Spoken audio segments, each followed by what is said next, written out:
so Gaudy, so Gaudy, so Gaudy, Gaudy stats, Gaudy stats. Good God, that's Gaudy. Recording? Are we good? Looks like we are. You have my Yeah, no, it consent is. to Okay, we record are. me. Yeah. All right, so we are live here. We are at the Midseason report. I'm joined by Bucs diehard fan 2020 and Bone Broth Boys. Actually, those aren't their names. They're the managers of these teams. Gentlemen, it's good to be with you on this Friday night. This is sort of an impromptu meetup. This normally runs through the Gaudy Stats Podcast Network, and we will be transferring it to that shortly. I want to mention, too, that there are 8 points between us over 7 weeks to show that fantasy football is a game of inches and a game of thin margins often. Centimeters. 8 points separate us. So I'm joined by Mr. Simmons and Mr. Kemp here. Gentlemen, how are we doing tonight? Hey, doing great. I was doing a little bit better. I thought something was happening and it didn't happen. But, I mean, this is a good pick-me-up, guys. I thank you guys for being here for this. Simmons, how about you? I'm doing good, man. Just had some fish sticks, put them in the oven, fried them up real nice. And forget about it. I had some sweats earlier, like on my forehead, some beads of kind of like, I guess, fish sweats. Maybe it wasn't cooked all the way. I don't know. But I'm doing great, man. What kind of sauce with the fish sticks? You know, I took a little ketchup. I mean, I've been eating like a 6-year-old boy these days, but took a little ketchup, mixed it with some hot sauce, and just dunked them in there. Yeah. It was delicious. I can go on and on, just, if you want me to. Well, I had chicken nuggets for dinner tonight, so I'm right there with you. Nice, man. Kemp, what about you? Well, I had a panzanella. Kind of switched it up. I don't know if you guys have done panzanella. I mean, Ben, you know my asparagus salad that I brought to the lake. Oh, legendary. Oh, I mean, that Rob Schweiger had the gall to call an onion salad. It was pretty oniony. I put the whole onion in, instead of a half onion. Yeah. It was pretty onion. It's like, it was my you eat mistake. raw onion, it like sticks in your mouth. The taste is in your mouth for like 3 days. Oh yeah, especially the red onion. But in any event, this is like think that asparagus salad, but then pump it up a notch. All right. I mean, it doesn't have asparagus, but it's on kind of that same wavelength. It's a Greek vegetarian dish. I mean, forget about it. I mean, okay. It was awesome. Well, I like your culture. I was really looking for more of like a 20-second answer there, but that's fine. That's good. I believe that was 20 seconds. Well, 20 Mississippis. Maybe in a kind of chopped and screwed mindset that was 20 seconds. That's fair. So Houston represent. Yeah, there we go. So I want to start, guys. So we're 7 weeks in, 7 weeks and one game in, having watched the Panthers-Falcons game last night, which wasn't so bad. I thought it was actually, as Thursday night games go, pretty entertaining. It's good. But I want to kind of start and sort of go around the horn here with what you feel like is a prime storyline for the fantasy season this year. This is a most unusual season. Obviously, we have had to switch up our scoring style. This is being recorded and created with our league in mind. So we know that our format here has changed in accordance with the fluctuation. It's uncertain, right? You wake up and you don't really know who's going to play. What's Adam Schefter going to say? Who has COVID? Who has violated protocol? All sorts of things, and the fallout with the injuries and everything. So I'm wondering. I'm going to start with you, Ben. What is a sort of broad storyline that stands out to you with the fantasy season thus far in 2020? All right, I'm going to be a little bit selfish here. It involves a player that I have in my fantasy team, and also involves Kemp's favorite team. Well, debatably. I mean, Kemp has many favorite teams. I think it's like half the league at this point, right, Kemp? But it's the Patriots. Like, what the fuck is going to happen with the Patriots? I mean, I have Cam Newton, and he's going to play the Bills this weekend. I am going to say right now, I think he's going to have a great game. I think the Patriots are going to do what they often do, and they're going to just kind of bounce back and beat this possibly kind of overrated Bills team. Um, and but in general, I'm just curious if they can kind of right the ship. I'm curious if Cam can become what he was at the beginning of the year in that Seattle game. Oh my God, talk about a fantasy orgasm. All those points just racking up.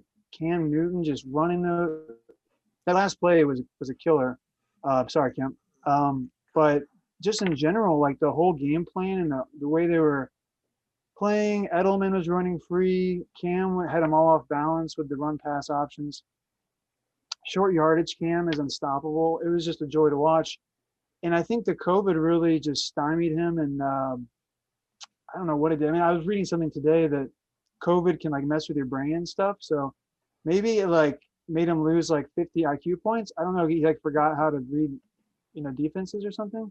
Well, he's I'm not. he's vegetarian, and there's like research out that like He's that vegan, diet right?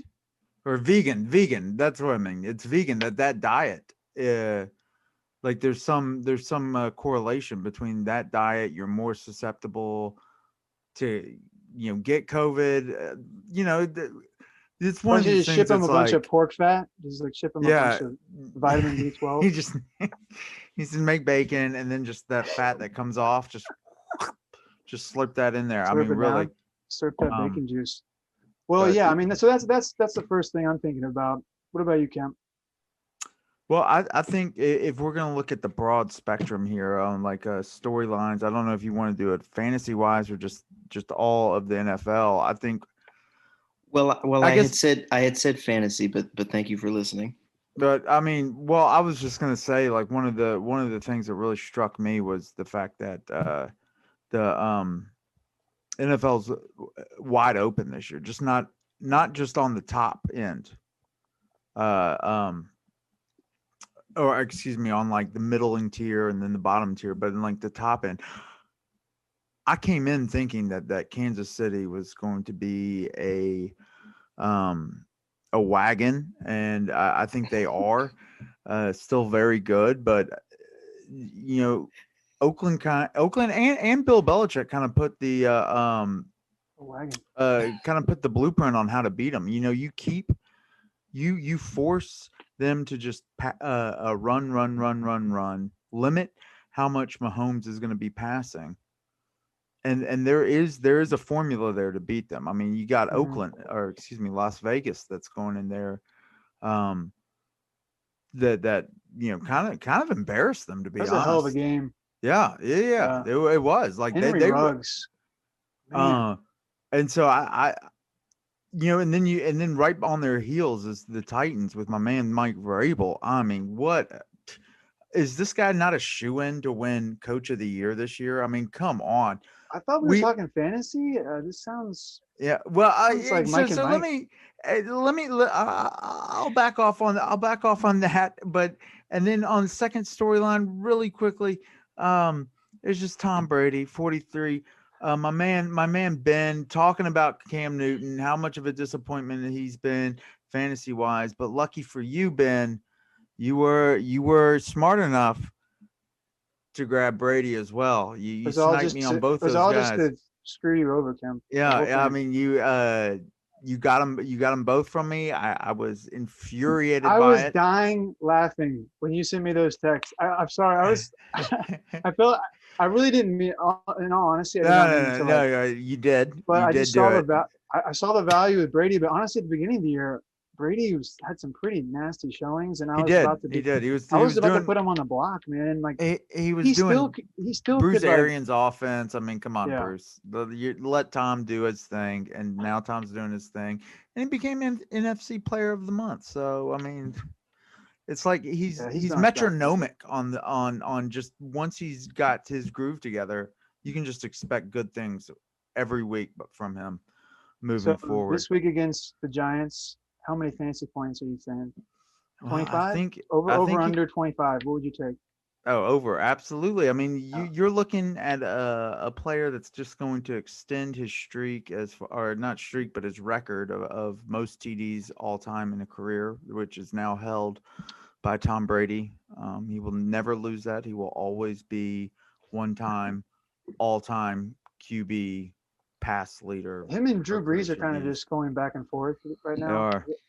pinballing. Well, and I love Brees. There's not a No, bigger you don't. fan of Drew Brees than right You hate here. Brees. Yours truly. I You love Drew called him a Brees. stat compiler. Hmm? You said he just checks the ball down a lot, which he does. You've Which he also does. said I'm a huge Aaron Rodgers fan. I'm a fan. This is a And then classic. it's weird. It's weird because every time you actually talk about him, it doesn't really sound like a fan talking. I love this I just guy. notice Let things. me I tell you why I notice, hate him.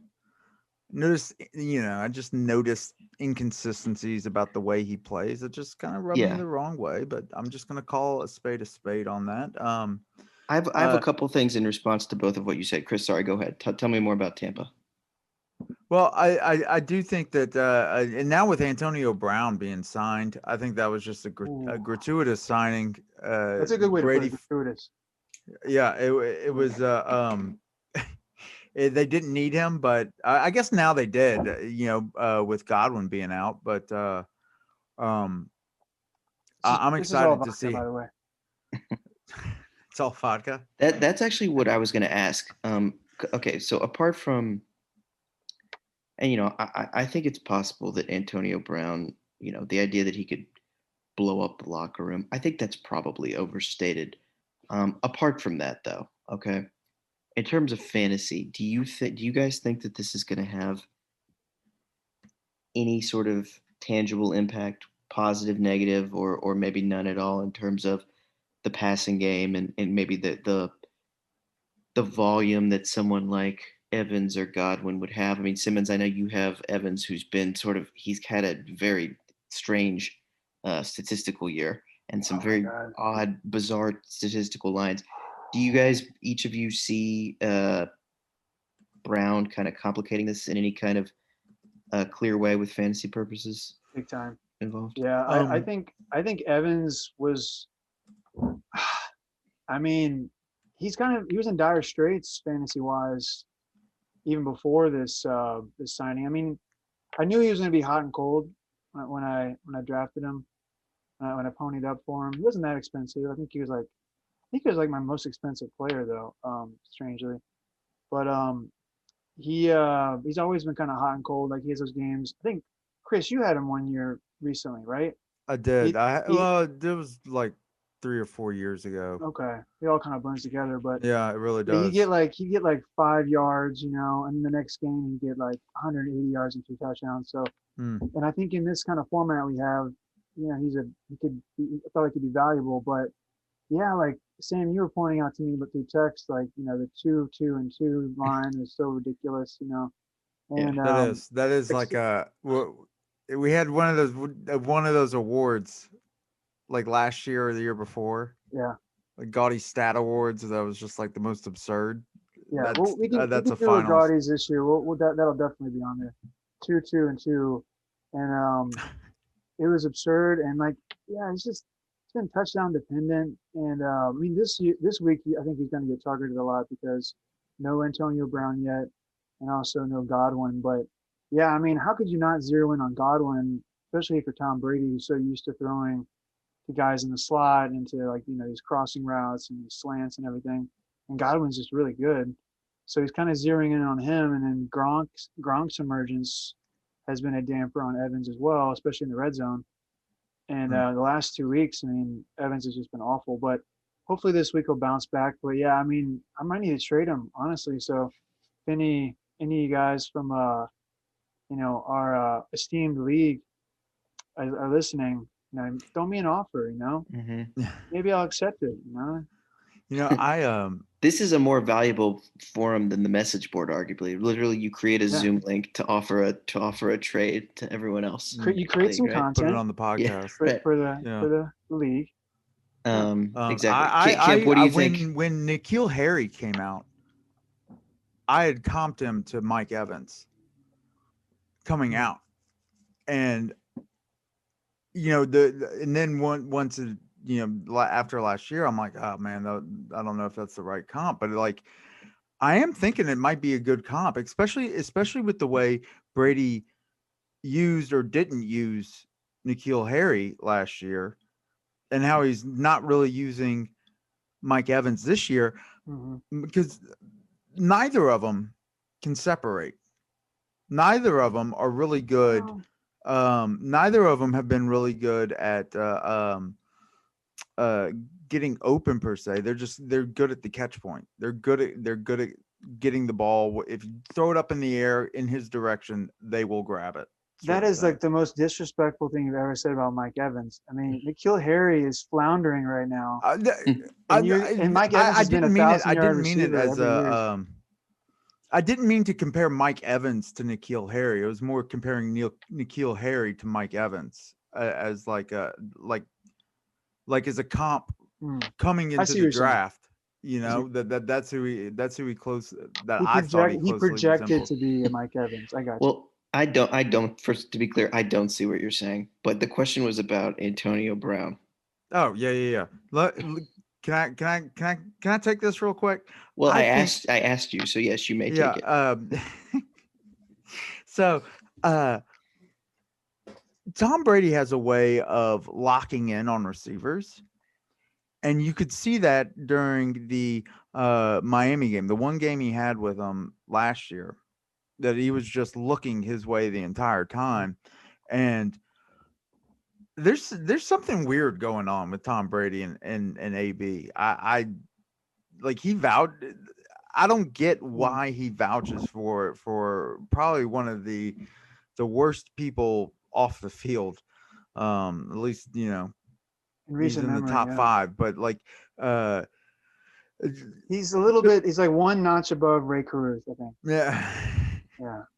Yeah, right. He's not Oh man, a nice guy to be around. At least it doesn't seem that way. But he did not expect that name to come up on the podcast. yeah, right. Bringing everything down. Good. But Good. if Antonio Brown is, let's say, 90% of his 2018 form, Uh-huh. Ooh. like I think he's just going to be peppering him with targets. But let me ask you, because that sort of points to some another broader question with him. Okay, now receiver is obviously a little bit of a different skill set, but if we look at what arguably taking a year off did for someone like Le'Veon Bell, okay. Mhm. Or Rob Gronkowski. Or AJ Green. Oh, well, yeah, okay. So you guys naming other players there as well. I mean, Antonio Brown will have taken a year and a half off. He's 32 years old. Are we sure that he is just gonna like pop Hit the right ground back running. into yeah? And so I guess my two sort of questions in thinking that is number one, how does it affect the fantasy production of guys like Evans and Godwin? And number two, does AB have sort of standalone value separate from the effect on the guys who are already there? Hmm. Well, I'll take that as unless Ben, you want to go? You go first. I'll go second. Okay, I'll when we last saw Antonio Brown, he was at the top of his game. He was hands down the best receiver in the NFL. And whereas your Rob Gronkowski, your AJ Greens, you could already see them on the downslope when they took their year off. So I guess that's something in his favor. Hmm. I would still give him, upwards of a month to because with Gronkowski, it's been a month. It is taking him a month before he's finally like kicked it into another gear where they finally kind of found rapport with each other. I would give that amount of leeway to Antonio Brown as well. But I mean, we're not looking at a player that had shown any demonstrative drop off when shit hit the fan. I'm looking at his 2018 season right now. Actually, I'll go ahead and screen share here. Another fantastic feature here of Zoom. So you guys will be sharing this, and you'll get this now. So here's 2018, and Kemp, this is sort of to your point, I think. If I highlight this real fast, oh nope, that's not working. No. Okay. Well, 104 anyway, receptions. yeah, there. So there's the big number, though, right? 1,297 yards. Yeah, 15 and Look touchdowns. at the 100, career 100, high. 100, 100, So 100, the 100. yardage is a little lower. I mean, the yardage is clearly lower than some of his best seasons, but the TDs are there. And if you think it's like, okay, let's say it's a month or 6 weeks, then we're talking, into the playoffs that we would see And him. I Should've want to picked say him in up, man. I should've 2018 picked he him hurt up. he versus Yeah, he hurt himself too. yeah, so he didn't play like the last 3 games the or last. 2 I think he didn't play the last game. I think. Okay, yeah. But there was like some kind of 'Cause 15 dispute too. but There was he attitude he thing, got too. hurt. He scored that touchdown in the first quarter versus New England and didn't so it was effectively 2 games that he missed. Right. So, So- I That's a mean, good point. I'll Yeah. just tell you, I think it's like 50-50 that he's like a shell of his former self to being effective. Yeah. I'm a little more bearish, I think, than you guys are. But I do think, I mean, as the offense has shown, and that offense has been very much up and down. I mean, they've had some really good weeks. Yeah. Good week last week in Las Vegas. They've had some iffy weeks, but they really haven't needed him. But I just don't know in terms of fantasy. I'm not sure that he's really going to be augmenting Brady's stats any more than Brady's stats would already be with the other guys they have. Well, I mean, we'll see. I don't know. I mean, I could be wrong there. I think that to assume that he's just going to pick right back up where he left off when he needs to get back with NFL terms, I think is maybe giving him a little bit too much credit. Though, on the other hand, if anybody can perhaps go right back into that kind of form, it does seem like someone as talented as he is could do that. Yeah, I think he is going to because he's just a famously great practice player, and he's like, I assume he's been practicing on his own, drilling and like he had a kind of a little bit of a layoff too. Although he did go through a whole off season with the Raiders when he played for Brady and everything, so he did kind of ramp up that way. But I think he's going to hit the ground running. Honestly, I mean, he's just again great practice player. Great rapport with Brady. They're And gonna I- and I pepper. think- He's gonna pepper him with targets. And if Godwin's out, especially the first game, because Godwin has a broken finger or something, I think he's gonna hit the ground running. Honestly, and I'm mad that I didn't pick him up. T-Bone got him, and I was thinking about it, but I was probably holding on to like fucking Mo Alley Cox or something, thinking he was gonna become like Antonio Gates. You just start thinking about all the things that will go wrong, and then after the fact, you're like, oh man. But in our format, like if you have a guy in IR, true, you have to drop somebody. It's kind of hard to pick guys up sometimes. You know what I'm talking about, right? Because if you have like 2 guys in IR and one of them's questionable, then you have to drop somebody. Yeah. So you end up. So I didn't pick anybody up for like 3 weeks straight, and I kept like staring at Antonio Brown. And I was like, ooh, I don't know, but no. But then once he gets picked up by the Buccaneers, I mean, that offense is going to be able to support 3 receivers. I'm pretty sure. Because I think back to like Peyton Manning with the Colts. Remember that one season they had 3,000-yard receivers, Reggie Wayne, Stokely, and Marvin Harrison. And if Antonio Brown takes Scotty Miller's role, I mean, I think he's going to be great. I think he's going to be like 7 for 70 and a touchdown, or like 7 for 70 every game. That's like Poor his baseline. Scotty Miller, by the way. So but poor Scotty Miller, because right. That's my boy. He's been playing well. Yeah. So wait, but so Simmons, you're not concerned at all that he's with the age thing though, that he's I'm really 32. not, because, well, I think it's a valid concern. I totally understand it, and I could be totally wrong. I mean, I'm kind of shooting my shot here, but I look back at like Jerry Rice, the great precision wide receivers, like possession slash. Rice could go deep, but mainly it was all about his like route running.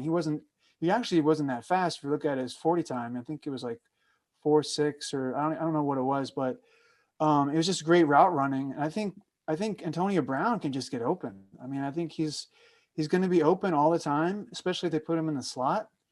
I mean, he's going to be open all the time, and because you have Evans on the outside, he's going to probably get the number one corner, or Godwin, and then you have Antonio Brown, and like, what is he, 32? I mean, Rice had I know he's the greatest receiver of all time, but Antonio Brown is like top 10.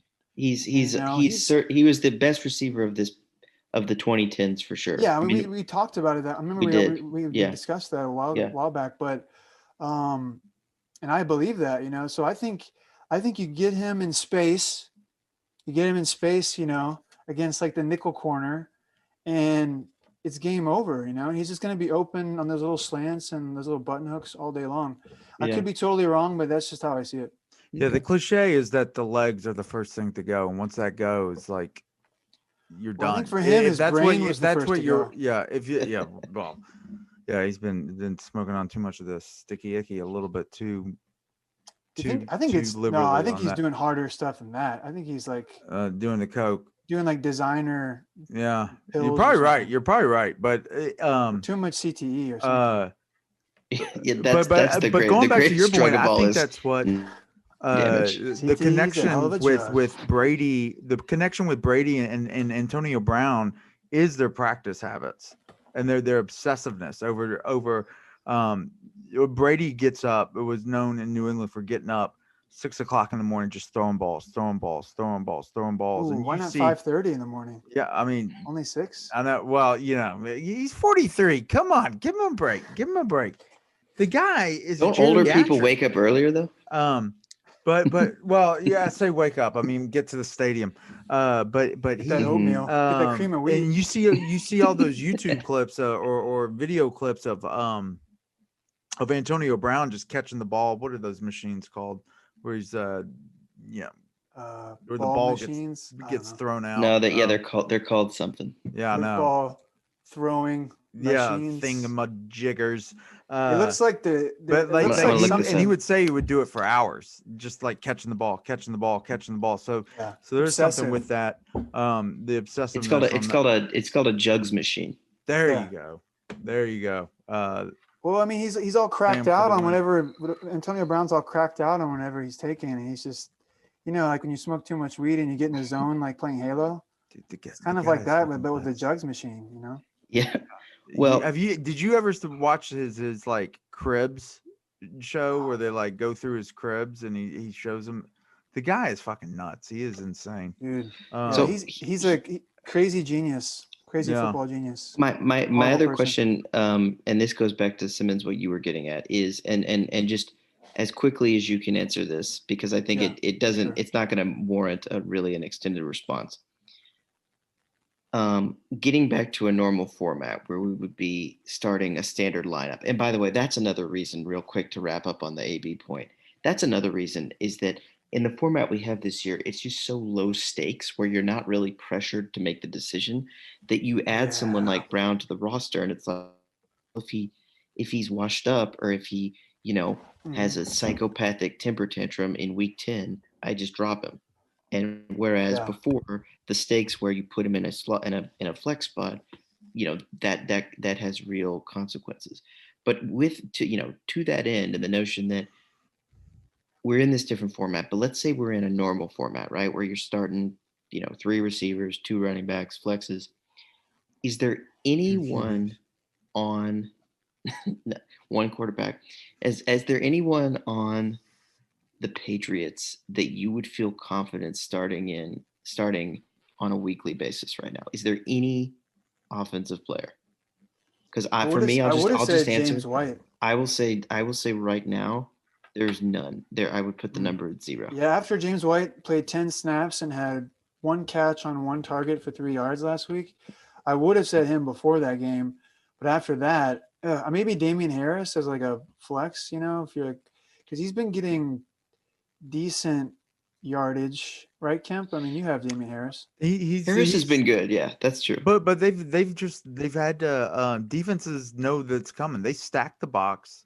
They know Cam Newton can only throw one way. There was a stat that came out that he in the last since he's come back, he's thrown almost all of his throws have been to the left side. I think he's thrown like 3 balls to the right. So defenses know what's coming. They stack the box, force him to pass, and if it's going to be a run, I mean, they can bottle you up. So he hasn't. He actually, I want to say he had his uh yards per carry. So take it with a grain of salt. But his highest yards per carry last week.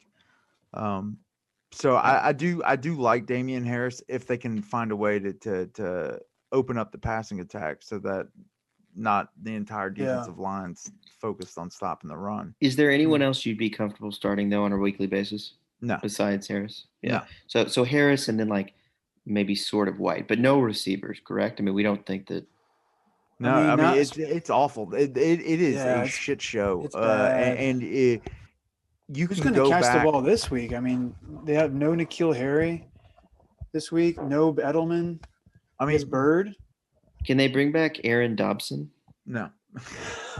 Oh my God! I remember one game where he had like 5 drops, and I think I started him somehow. I started him that game, and I was just like, oh my God! The drafting by Bill Belichick has just been awful.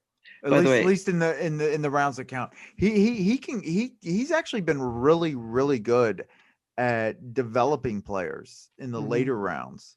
But I mean his Chad Jackson. He's been over Chad Jackson for the first round or the second round since Jamie Collins in 2011, I think. So he's been really bad. By the way, I was gonna add real quick while I'm thinking of this. Has this happened to you guys at all this year where I will open Stat Tracker on Sunday, like during the games, and I will forget that even though I was like helped create the format that we're using, so you would think that I, of all people, would remember it on occasion. Architect. I will look down at the list and see that like a player is going off on my bench, and I'll be like, "Fuck, he's on my bench," but then I'll be like, "No, he's not on my bench. There is no." It's kind of nice sometimes, honestly. I love it. It's exactly right. But it takes the stress out of starting people, like you mentioned earlier, Sam. You mentioning stress. Yeah, you mentioning Aaron Dobson was like, that's the thing. Like you start him in the past, and that's a huge hole in your roster, in your lineup for the week. And now it's just like, well, you have more bullets to fire. So I was gonna say just to tell you what my storyline, or one of the first storylines that comes to mind for me would be the overall performance of the rookies this year on offense. I think that when I saw these guys getting drafted the same way that we're talking right now in April, like on Zoom, these fuckers are sitting there on their couches, like, putting on one team hat, and like they completely miss out on the normal draft experience. And when you saw that, and we're looking at, what the prognosis was like for the summer, I think it was easy to kind of come up with a story where you said, all right, well, these dudes are going to lose a lot of practice time.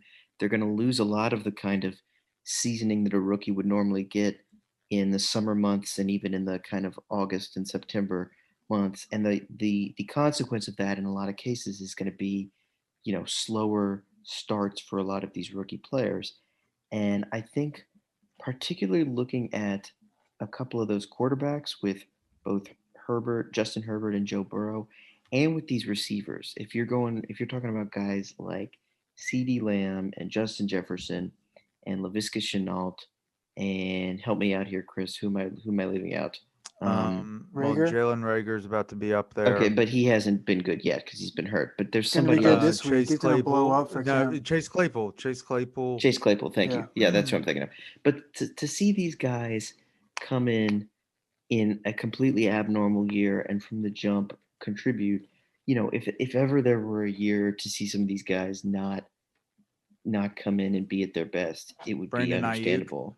Ayuk as well. There's another one, right? Ayuk, how can I forget?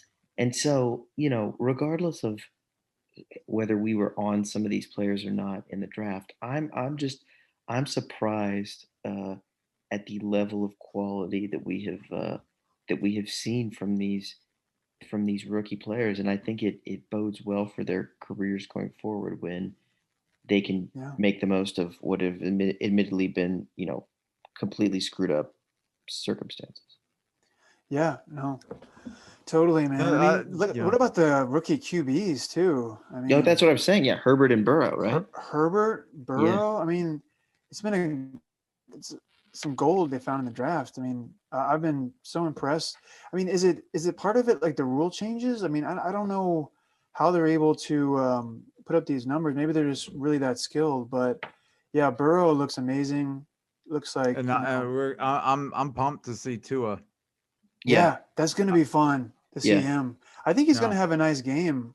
I'm banking on it because I picked up Big Mike Gesicki, who You has son been of a bitch. I was like, okay, let me go back and pick him up now that he's not on bye. Nobody's gonna grab him, and you sniped him from me yet again. Well, But dude, it could have been a what do they call it, like a fantasy grenade where you dropped him and he's gonna be horrible for me. I mean, there's a good chance of that. He got a goose egg last time he played. I mean, Yeah, he's been yeah. really I bad. mean, So but yeah, I'm that's why hoping I that dropped I'm him. hoping that Tua can like dump it off to him a lot or something. well, But he's only playing like 60% of snaps.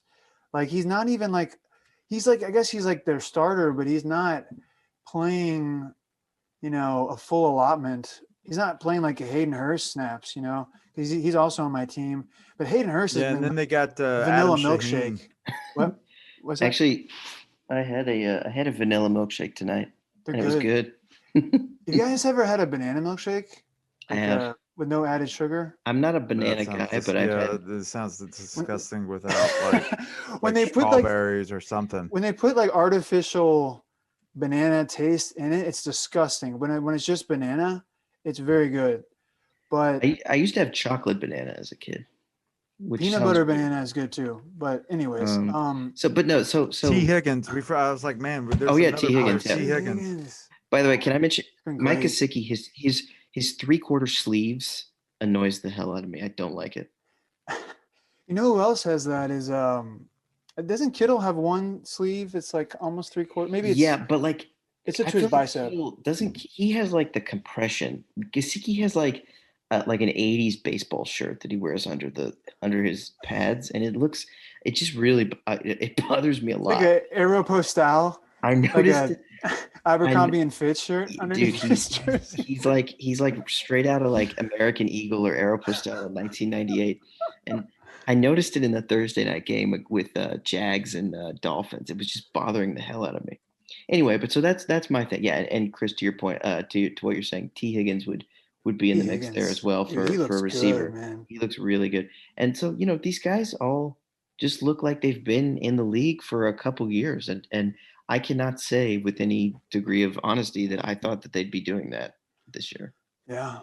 And if anything, you could even go the flip side of that with the backs, and contrast it with the running backs, whereas Yep. usually it's like the running backs that shine immediately yep, for rookies.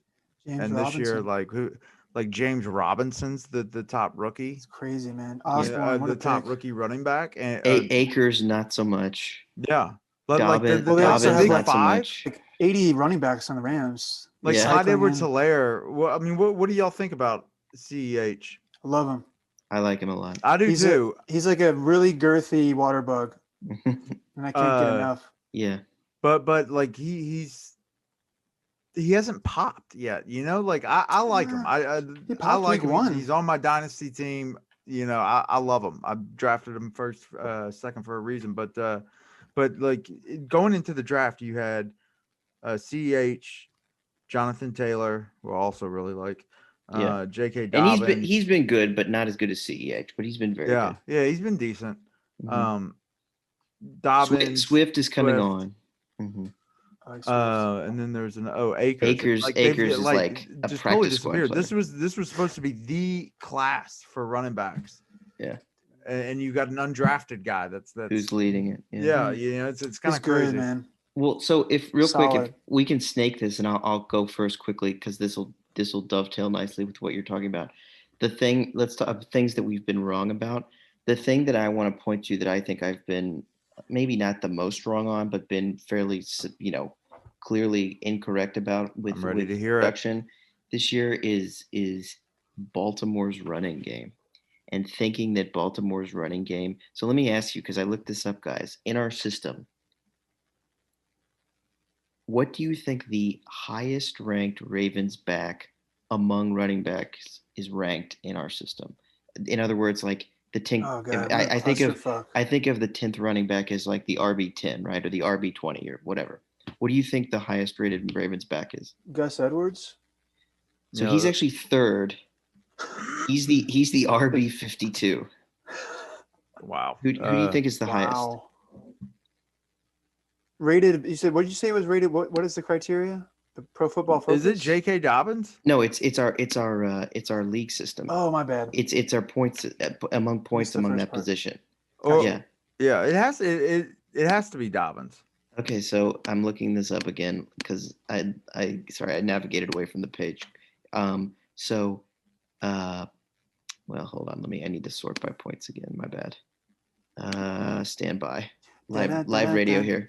Yeah, exactly. Dead air. Okay, so Ingram Flop sweat. Ingram is the RB47 and Dobbins is the RB48. So together 47, 48, and 52. Gross. So look, I thought like a lot of people that you had to bake in some regression for Lamar given last season. There was just no way he could possibly produce at the clip that he did last year. It's just like a completely unreasonable ask of him. That being said, I definitely didn't think Gus Edwards was still going to be a thing, right? I thought Dobbins was going to pretty clearly supplant him. And Ingram has really tailed off, and he's been hurt some, but he's just not getting the volume as much as you would think. And so I think the whole worst case scenario with a team like the Ravens is that they would basically, with their backs and the degree to which they run, they would potentially turn into the Patriots, where they would be giving the ball, the same amount roughly to all these guys. Do you have those stats on you for Gus Edwards? Like how many carries he's got? But he's averaging 3.6 per carry. Well, so I can give you number. So Ingram has 50 for 225 and 2 touchdowns. Dobbins has 25 carries on the entire season for 154 yards. So he's got half the carries and is only one slot behind. And Edwards has 25 for 154? Yeah, for the whole season. That's a great per carry. I know. Well, is he the third down back? Is he? I don't even know. He's just on there sporadically. It's weird. Gus Edwards is 48 for 218 and a touchdown. But so I thought that kind of gross. I thought that he would move. I thought that Lamar would regress, but I thought that slack would be picked up by these backs, and I didn't think you'd have Gus Edwards in there clogging things up. And so I thought you'd have a timeshare with Dobbins and Ingram, and that it could potentially, in the best case scenario, even look a little bit the way that Kamara and Ingram did in those last years in New Orleans. And that just has not been the case. It's been incorrect. Ingram looks like, he's on his way out. Gus Edwards, I don't know what to do with him. I would just say, to wrap up here, though, on Dobbins, I'm not going to give up on Dobbins, and anybody would be a fool to do that, because it's just such a small sample size with 25 carries. And I actually think, Chris, you've got a player on your team who's a really good kind of poster child. I guess he's not a child. He's a poster man. We'll call him a poster man, let's say. He's a poster man for not giving up on someone Fournette too early, and that is Darrell Henderson. Darrell Henderson in his rookie year was really bad. He was trash. He was actually much worse than Dobbins has been this year. But a lot of that was a function of him getting used to the league. He was behind Todd Gurley. He was stuck behind Malcolm Brown a little bit. This year, you picked up Darrell Henderson, you made a pretty substantial and wise fab bid to get him, and he's produced a lot. So I do think when a player like Dobbins is sort of let loose a little more and doesn't have a logjam in the backfield there, I do think he can really produce. But I think you gotta be patient, and I've clearly personally been completely wrong on how that was going to shake out with Baltimore. And to piggyback on that, I think you could also go even further and say Gus Edwards, the Gus Edwards character, running back guy, like I feel like, well, I can only speak for myself, it downplayed that player in the backfield because they exist on almost every team. The Adrian Peterson. Oh man, that Adrian Peterson's not going to do anything. It's the DeAndre Swift show. Darrell Henderson. It's going to be Cam Akers. Come on, It's gonna be Malcolm Brown, or Malcolm Brown. He just lingers. Chase Edmonds Malcolm Brown. Chase Edmonds is done. It's not Chase Edmonds. It's Kenyon Drake, but these players are still eating up significant snaps. Jonathan Taylor. You still got Jordan Wilkins there. That they still insist on feeding. Yeah. That I think it behooves us to now going in for next year to not discount the running back twos on particular teams. Jamal Williams on the Packers is a big one. Yeah. So like Giovanni. And I do it. I don't know about you guys, but I do it every year. That I'm like, forget these guys. They're gonna be an afterpiece by an afterthought by midseason or whatever. Mm-hmm. That's not happening. Yeah. Kim. What about Kim? Yeah, go ahead, Simmons. I was gonna say, speaking of like kind of complementary running back pieces, I'm really intrigued by Le'Veon Bell. What's going to happen there? Because, I mean, I love Clyde Edwards-Helaire, as I hinted at earlier. I love watching him play. I think he's great. I think he is kind of small, but he's been able to run in between the tackles, and he's been able to be a great receiving back. So I think he's awesome. But I do think I'm of the belief that Le'Veon Bell is going to eat into his goal line carries and be effective. And also, he's going to be on the field a lot. They might play him together, but I think he's going to cut into his work significantly. Some people are like not worried about it, but I think it's going to be an issue for Clyde Edwards-Helaire owners. Yeah, I to kind of help, my 2 cents on that is that I feel like one of the reasons Edwards-Helaire has been, good is because he's had the backfield essentially to himself. He's one of those few situations. I think Alvin Kamara is another one. James Robinson, Derrick Henry, James Robinson owns that they have the backfield to themselves for all intents and purposes. But now that it's going to be shared, what does that bring? Because from the stats that I've been seeing on Twitter and what have you, that it looks like it is a legit 50-50 timeshare. If last week was any indication. Edwards-Helaire has been bad in the goal line too. So I think Bell's not amazing on the goal line, but he's bigger and he's, he follows his blocks, legendarily well. He's like, that's like his thing is being patient and everything. And I think he's going to be the goal line back and could supplant him in like high pressure situations, and like high leverage kind of playoff situations, like at the end of the year against good teams or in the playoffs. Like, would you rather have Le'Veon Bell or a rookie in there? I'm gonna screen share again to show show the snap count last week. So here's the snap count from Denver. So Helaire is in there. Edwards-Helaire is in there. Washington, 53%. I'm they're blowing him out. Like from Adam Levitan or somebody that was showing that even though the snap share was different, that effectively it became a 50-50 because of like the routes they ran. Something to the effect of because of the routes they ran or how many times they were targeted or actually got the ball. I guess, I'm going to be a little bit of a wet blanket again here. I think that. Oh, I love a wet blanket. I think Bell is going to be a much more impactful regular player than he is a fantasy player. I think he's someone that they could rely on in the playoffs. I just don't. And of course, the other thing with the Chiefs is that they have so many weapons, and Andy Reid is almost notorious for like, you look at the box score at the end of a week, and it's like he just will straight up decide some weeks, I'm barely going to use Travis Kelce or I'm barely going to use Tyreek Hill. And then the Pringle game. It's a Pringle. Yeah. And see, I bet big on McCole Hardman in that capacity, and that doesn't appear to have panned out very well at all. I didn't see that coming. I thought he was going to get better and better as the year went on. and I think he'll still have some good weeks, but certainly those weeks are gonna, you don't know when they're gonna come, and so it's like Yeah. only in this sort of format is he really even worth playing in any capacity. But I do feel like Edwards-Helaire is still gonna.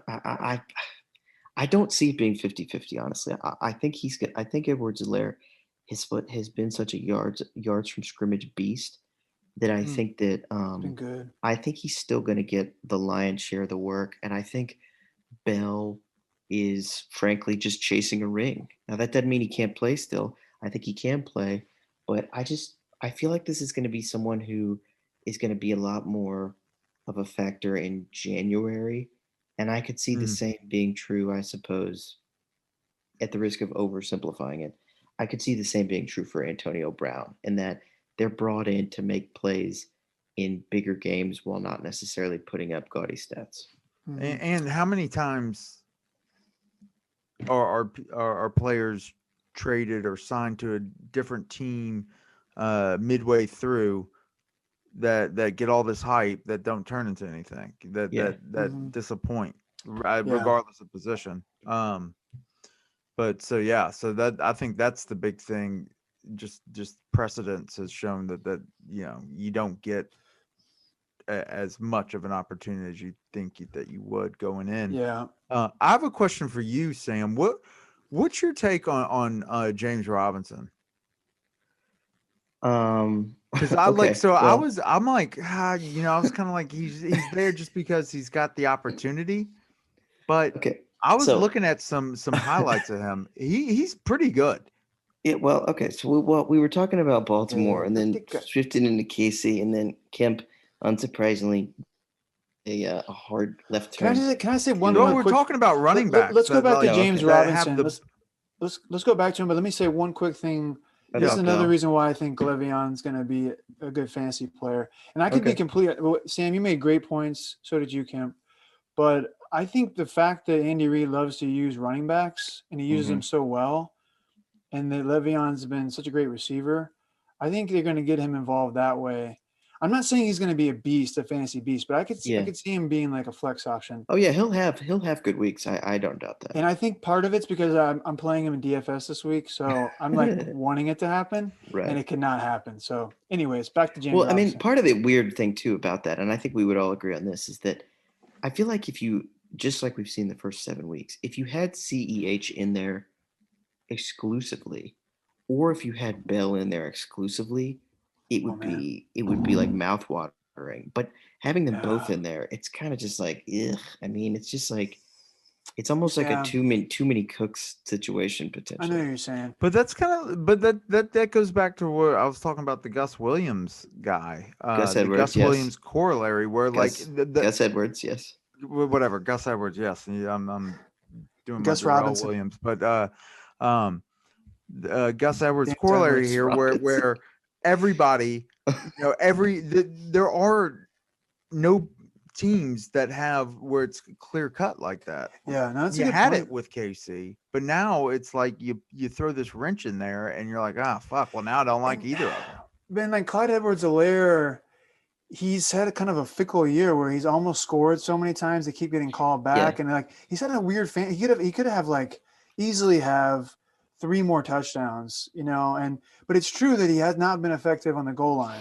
So there has that going against him. But Yeah. he's a rookie. He could get better with that. He'll probably get better. I know from talking to McGee, who is Hilaire or Hell or High Water or Hilaire or High Water. McGee, sorry, I've not practiced saying that out loud before right this A lot of second, so I H's. apologize if I butchered it. But he has indicated to me from his home base, Hong Kong, that he's gone back and looked at some stats and looked at the game, maybe the game tracker or whatever, and seen that Hilaire has been getting a lot of carries, like we're saying, inside the, but can't seem to punch him in.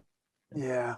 By the way, that's a Just good theory. A theory I had on DFS to fuck with people is you start combining players' names like Gus Williams and Gus Robinson. So like someone texts you and like, hey man, who's in your DFS lineup? And Simmons, you'd be like, oh man, it's Gus Robinson and it's Le'Veon Harris. And you'd be like, oh fuck, Le'Veon is this Brady. guy? like, oh man, I'm not going deep enough. Like this guy has like true lottery tickets that are going to win him, but it's just like you're making up names. Speaking of lottery tickets, I did not see Henry Ruggs being this good. I mean, I should have. I mean, I saw the Niners were in play for him, kind of. I mean, leading up to the draft, and I love Ayuk. Don't get me wrong, but Robinson had this stat line, it was like 2 for 113 and 2 or something. It was like it was a Madden stat line. It was absurd. Yeah, against the Chiefs, Ruggs was 2 for 118 and a touchdown. 118. Oh my god. The old school. That's like the old school Lee Evans or Mike Wallace line. Deshaun Jackson. Deshaun Jackson. I'm starting to like those lines now more than the like 10 for 65 that I used to like. Like, I always go back to Wiggins on the Patriots. Yeah. You know that Jermaine Wiggins, he would get like 9 for 35. It's a great name. 9 catches for 20 yards. Camp, what were you most wrong on? I really want to hear this. Nothing. Well, we were kind of talking about it, but so far I'm really hesitant to take the L, but I'm gonna say shocked. As of right now, I was wrong. Chase Claypool, I didn't like him coming in. I didn't think he was he was just a guy in Notre Dame. I don't like that program really, but. And he was going to a team that, in my opinion, had 3 wide receivers that were, in my opinion, heads and shoulders better than him. And he's just kind of balled out and kind of established himself as. He looks like a tight end.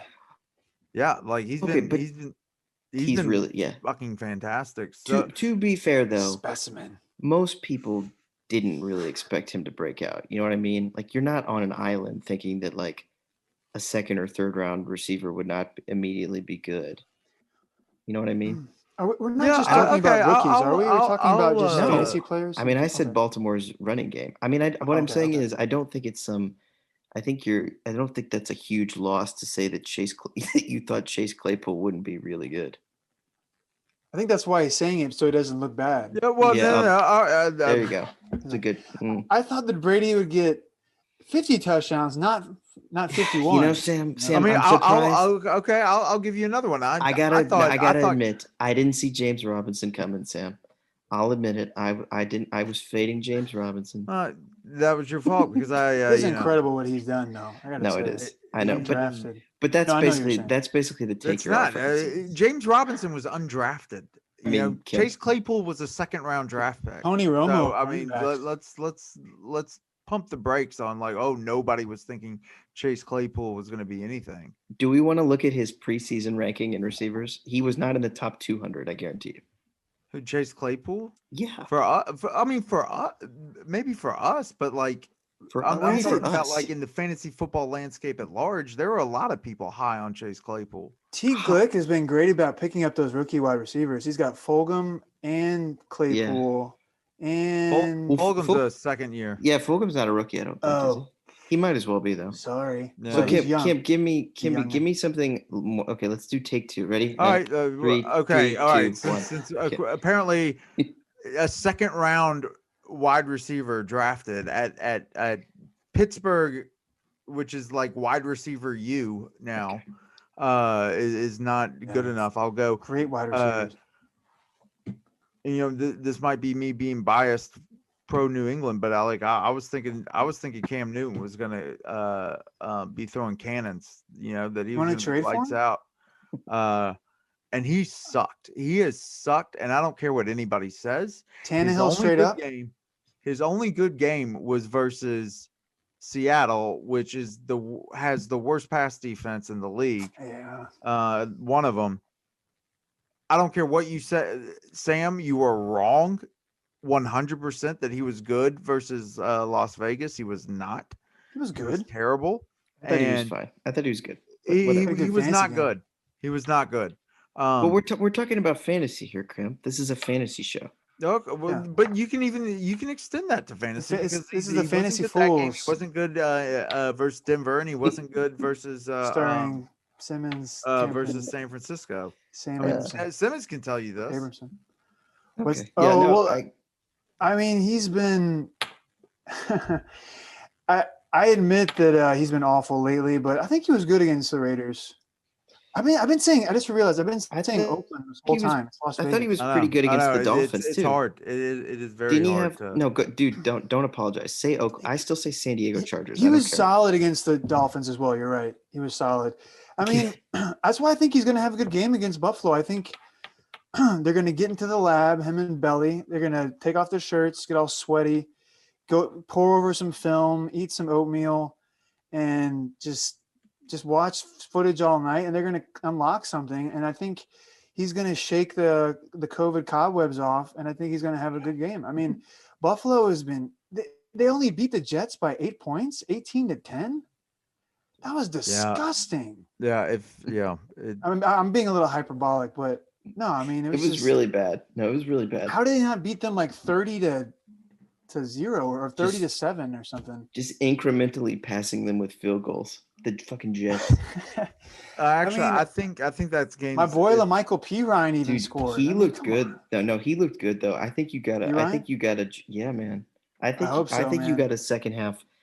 Star is probably overstating it, but I think Michael P. Ryan's going to be good in the second half of the year. I hope so, man. Simmons, what would so now that we've established, so what I was wrong on was I said that the 15-1 team from last year. I'm surprised that I'm taking the L that they don't even have a top 45 running back. Kemp's, I was wrong on Chase Claypool, and then on Cam Newton.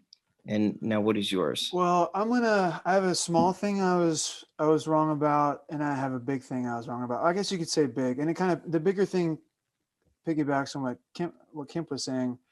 But Nyheim Hines, I know he's he cost me like not a lot of money, but I genuinely thought he was going to be like Darren Sproles, because Frank Reich was just talking about him and mentioning Darren Sproles and Danny Woodhead over and over again. They were like, he's going to be involved all the time. He's going to be in the slot.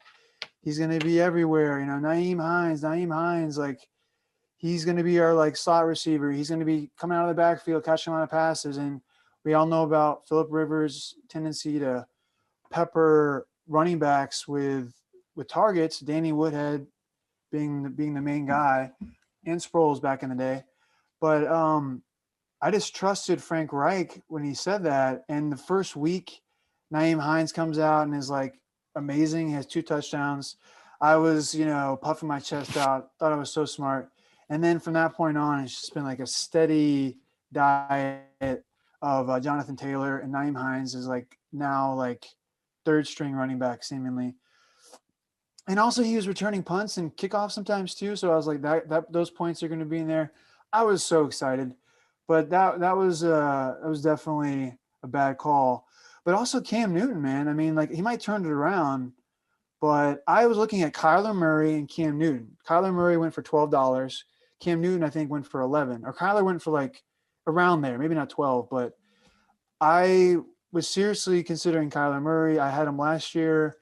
I had a feeling he was going to take a little bit of a leap, and I was like, oh, I can get Cam for a little cheaper because Kyler hadn't been auctioned yet, and so Cam was before him, so I went with Cam after already having drafted Brady, I believe, and those are my 2 guys. And then Kyler ends up going for like a lot less than I thought, and he's like the number 1 quarterback. Him and Russell are kind of jockeying for the number 1 fantasy quarterback. So yeah, I'm feeling pretty bad about Cam right now. My whole thing was like I'm gonna have 2 good quarterbacks who can kind of play off each other. And right now, it's a little bit too much Brady for my taste. Like Brady is an old man and he's brittle, and he eats a lot of Werther's Originals and a lot of oatmeal and cream of wheat.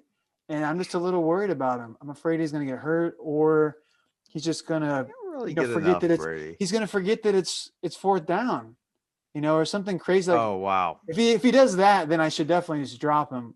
Oh, wait, he already did that. Forgot. But no, I mean, yeah, we'll see about Cam though. To be determined. Hopefully he has a good game against Buffalo. I would say about the Colts, by the way, they have to be the most boring fucking team in the league on offense. I mean, Dude. the Colts are an absolutely brutal watch. Have you Dude, seen you why guys don't they watched just any of play them? Have you Mo seen the Alley Jets play? Cox all the Jets time? are the Jets are at least like entertainingly bad. The Colts are just like it's just. I mean, you want to talk about oatmeal and just completely. You It's gotta. like plain yogurt. The Colts are like plain yogurt, unflavored It's yogurt, so and they're true, like, man. It's so true. And also, And have you you gotta watch watched forget, the the the New Phil. England Vikings? Patriots have been terrible. They've been really bad to Oh watch yeah, they've been lately. bad.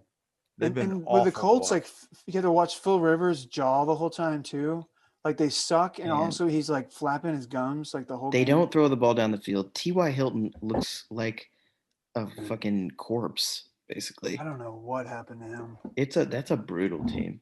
It's Okay, so so those bad. are those. Okay, so Simmons, let's snake it around. Then something you've been right on, and you Um, can tie this to your own team. Pretty, both of you guys have very strong teams with good I point think our output. So league has a lot of good teams this year. I think our league is you can league's tie very it to your balanced.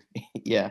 Well, it is. I mean, the point totals do tend to go up across the board when we literally count any players on your Yeah, roster. it's true. The optimal scoring. Yeah.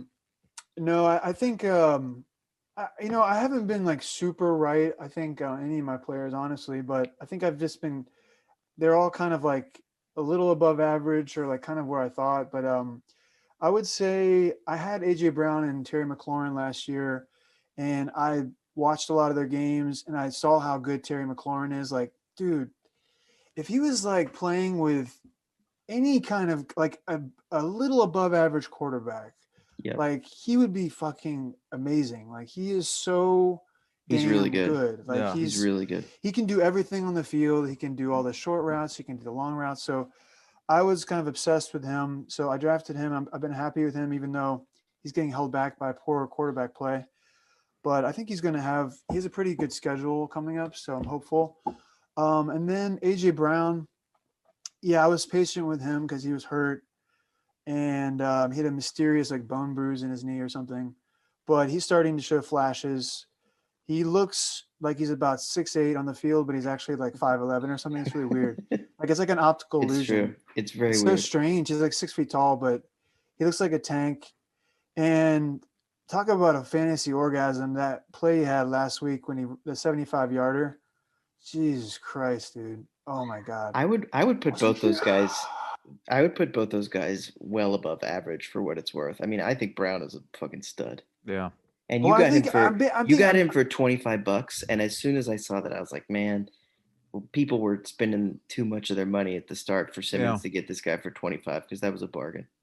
well. Yep. Well, we'll see. I mean, you could be right. I was thinking like based on their expectation. But but AJ Brown has been hurt, so maybe if he played a full season, his stats would be like up there with some of the better receivers. I don't know, but I'm knocking well, on what that wasn't really wood. I'm yeah. knocking But on the marble. guy I was wrong on, I think, is Robert Woods. I don't want to go. Mhm. I don't want to go on and on about him as I did the other two guys, but I think that Rams offense is just fucked up, man. Like the running backs are weird, the tight ends are weird, the wide receivers are just head scratching. Like 1 minute they're like targeting the wide receivers, next minute it's like all tight ends. It's Sean It's just hard. McVay, dude. I It's hard like to it. Who predict. knows what he's doing? He's just. He I hates mean, it's Sean one of McVay. those things. Well, he is 5-2, but sure. Yeah. They are a rough watch this year. I agree. The Rams are It's not the another most team that's entertaining watch. not fun to watch. It's true. Kim, Um, I hesitate to cede the floor to you on what you were right on. There's just well, so little that you have to go off yeah, of. well, But I think you I can mean, probably find something. I've got my notebook of everything I've been right on this year. Uh-huh. As you I can see, didn't know that you were gonna bring. it's filled to the brim. On Listeners, hold on, listeners and watchers. I want you to know ahead of time, we did not plan on using props for this. Well, yeah, session. yeah. When you've been right as many times as I've been right, Yeah. you've got to kind of toot your own horn here. But Yeah. but So tell me what's in that really that notebook of quickly, yours, Chris. really quickly, AJ Brown or DK Metcalf? In terms of what? Who you taking on the team? Rest of the Like year. rest of the year? Yeah, career? rest of the year. Who do you think's going to be better? fantasy output or real life or what? Either or. Well, those are different questions. All right, fantasy Let's do output fantasy. then. Let's do fantasy. Simmons, who would you take? Oh, I thought you were going Sam. I would definitely take AJ Brown. I'm drinking the Kool-Aid, man. I'm deep in the fucking game. I think I would obsessed. still take Brown, but I will tell you, at the start of the year, it was clearly Brown, and now it's much closer. I can see your point, Sam, but like, yeah, I had Brown ranked going into his as the best rookie outside of N'Keal Harry, and yeah, Kill Harry. yeah, I feel bad Just about cursed. that. Feel bad about that, but It's a really weird, yeah, weird they've way, become really they've weird become way to so pat much yourself on the closer. back. Yeah, I know. It's a double-edged pat on the back. They've become so much closer this year, and Pat slap. whenever I hear the name AJ Brown or DK Metcalf, I'm just like, how the fuck did Ole Miss have DK Metcalf and AJ Brown? Oh, Crazy. and Van Jefferson. At the same time before Van Jefferson transferred, and Van Jefferson on the didn't do Rams now. shit. Yeah, but didn't do shit. Like, I don't know. I was just kind of wanting to pick your all's brains on that. But as far as me being right, these don't really have anything to do with my fantasy team because I didn't draft them. But I'm gonna go back to the rookies here. Antonio Gibson, I nailed that one. Yeah, That's Simmons. that's Simmons team. I was touting him pre-draft that he was going to be a stud. I mean, Memphis, you want to talk about a college, an under the radar university that's becoming running back it's Memphis, because they got another guy coming out this year. Henderson and Pollard are also at a Memphis. Yeah. Wow. That they're, and God, I forget his name, but he's a stud apparently. That's coming out of Memphis. He's so good that you don't know his name. Yeah, there are a lot of names that I'm trying to, I'm focusing on NFL, and then I got my recruiting for college. It's hard to keep track of everything, but Antonio Gibson, and then my man James Robinson, undrafted, Illinois State. I was all on him. I drafted him in my dynasty league. I drafted this guy. All right. Kudos. I drafted him. Why didn't you take him in our league? Yeah, that's weird. Osborne got him.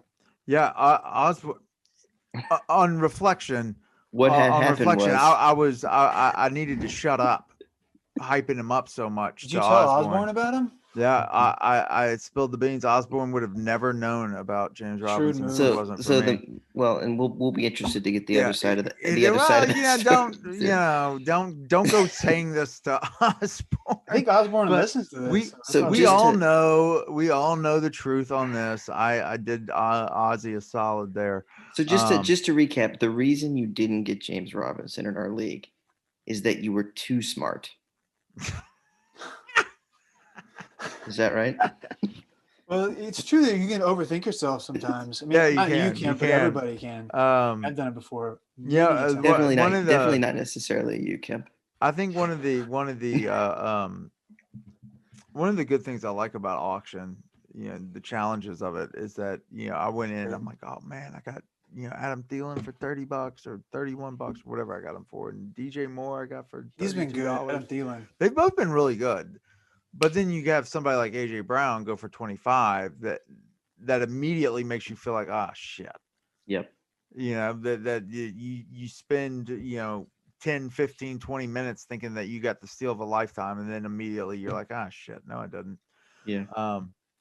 So speaking of good value, the guy that I would point to being correct on that I feel like I was seeing a lot of people fading, and I kept this guy pretty high up in my keeper league, in my college league, which was I was a little hesitant to do, was DeAndre Hopkins on the Cardinals, who went for $35 in our league, which was cheaper than a lot of. Wow. And I cannot believe I drafted Mike Evans for 32 and Hopkins.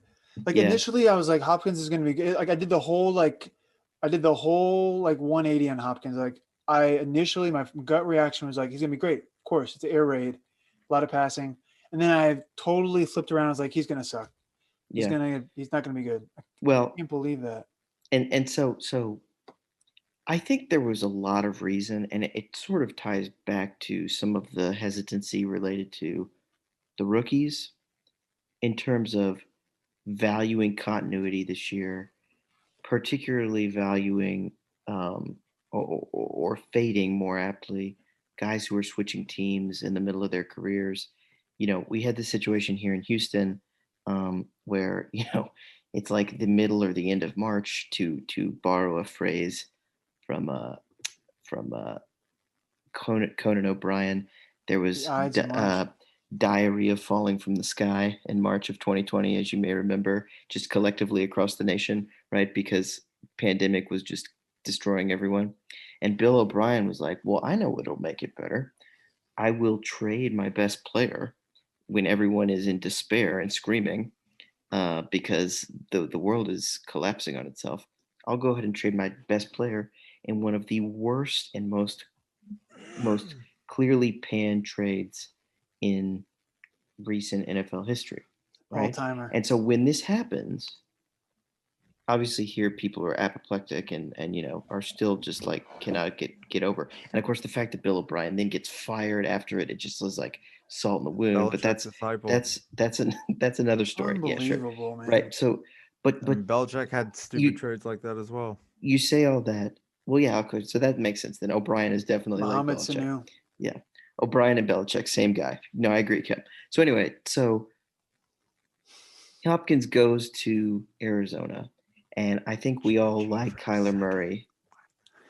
We also we all like Kyler Murray, I love Kyler. but Jack Rabbit. you get there and you think, all right, well, you get to the point where you're looking at rankings, or at least I did, and you're like, all right, but like, is Hopkins going to come in and really just not lose a step, or sort of pick up where he left off in this completely new offense? And I rolled the dice and decided to say that he was in this keeper league, and I got lucky to a degree because I thought he was going to be good. I didn't think that he was going to have 700 yards in 7 games or whatever he has. But he He's has gonna just have looked crazy stats at the end of the year if he stays healthy. he's looked so smooth, and he has just been completely in sync with Kyler. I think that's an offense that has wisely faded and sort of gently phased Larry Fitzgerald out, and feet started to feature Hopkins, obviously, and Christian Kirk is getting a lot of touches, Chase which I think Edmonds is going to be good for them good. too. Those I think receptions. I was going to say Edmonds to me is going to be one of the big second half stories. No. I mean, I No. faded Drake. I've never really bought Kenyon Drake, but DeAndre Hopkins, he far exceeded what I thought he would be. But I feel like the more and more I listen to podcasts or was looking at rankings, I saw people out, with Hopkins outside their top 12, which I just thought was like Yeah. completely insane. I listened to those podcasts and rank. Like I took that shit seriously. I should have just stuck with my gut, but that's such a $35. Like Patty all the way from got him. Patty got him. Yeah, for I can't remember. $35. Oh my goodness, dude, that was unreal. There's certain things in drafts where you just see what people go for, and you kind of immediately are like, oh god, like that could be the steal of the draft. But I mean, like seriously though, I was like, you should have seen what this. I mean, headlines are piling up in March about infections and quarantine and places shutting down, and it's all of this just horrible news. And then right there slid in the Houston news cycle is also the best Hopkins. player has been traded for, a sack of nickels and peanut shells, basically. David Johnson, not so much. He's a running back, Yeah, he's a guy. Trees. But so Hopkins, just a phenomenal player, and someone who I'm really looking forward to. I mean, the NFC West is just such a fun division. Yeah. We mentioned on the Gaudy, going back and forth on the Gaudy chat on Sunday. Yeah. I thought that was the best game. That was the most fun game I've watched the whole year. Arizona, Seattle. Dude, Seattle, San Francisco. unbelievable. This Sunday is going to be a great game. At least it promises to be a great game. Jimmy G's got to step up, Kemp. He has not been playing well. I'm hoping there's still like a glimmer of hope in New England that somehow he doesn't do well and that he comes home back to New England. I think I it don't could think happen. it's happening, but I think in a few years, I think it could happen. Honestly, well, basically he's like after this year, he's easily cuttable for the 49ers if they want to go a different direction. The problem is, like, okay, what if he isn't that good? There's not going to be a solution that you're going to be like, oh, he's better than Jimmy G. Let's get him. You know, that's the if thing. you're San Francisco, that you're better off just staying with Jimmy G unless you get like a outlandish compensation in return. He is really accurate on the short passes, so he's good for the offense in that regard. But he's been off this year. Maybe it's like the Super Bowl hangover. He needs to come back home. To be honest, he was off last year as well. Sorry, but well, the last thing I want to do, he's been off his whole career, I think. The last thing, yeah. I'm joking. He's been great. It's one good game and then like 12 bad games. It's fine. So the last thing I want to mention is I would like an assessment at the midway point of your own team, and then for the sake of the league to pander to the league, I suppose. I hate my team. Okay, well, all right. Sorry, there you go, didn't mean to touch a nerve there, no. But how do you see things shaking out, and kind of who you see there at the end in terms of regular season and playoffs? What you think is going to happen? Do you want me to go first? Yeah, go for it. Yeah, go ahead. T. Glick is on a winning streak right now, and I'm looking at his team. He's kind of stacked at wide receiver. He's got Devontae Adams, Fulgham, and Claypool, which is kind of hit or miss. Never mind. Take it all back. His team sucks. No, I'm joking. He's got Antonio Brown, and by the way, we should point out this is the person who has been demanding that the league shut down. So I don't know. He could make he could be a dark horse. This isn't really something I've thought a lot about, but Tyler, we love you. Sorry, but he was like, guys, what do you think of just canceling the league? I mean,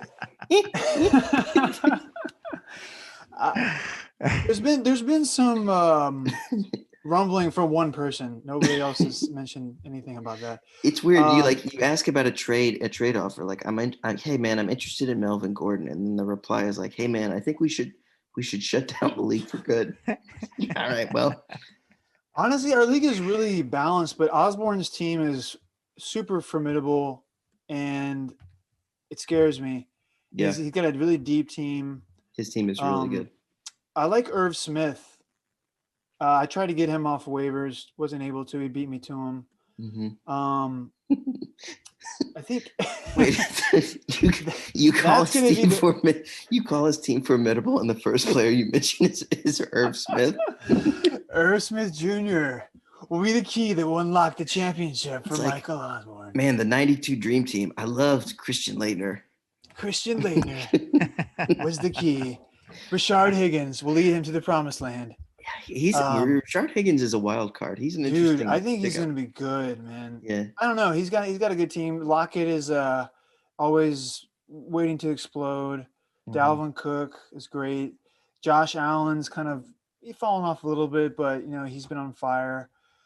He's got Matthew Stafford, who's been solid, but I don't know, man. I think his team has staying power. I'd probably my vote.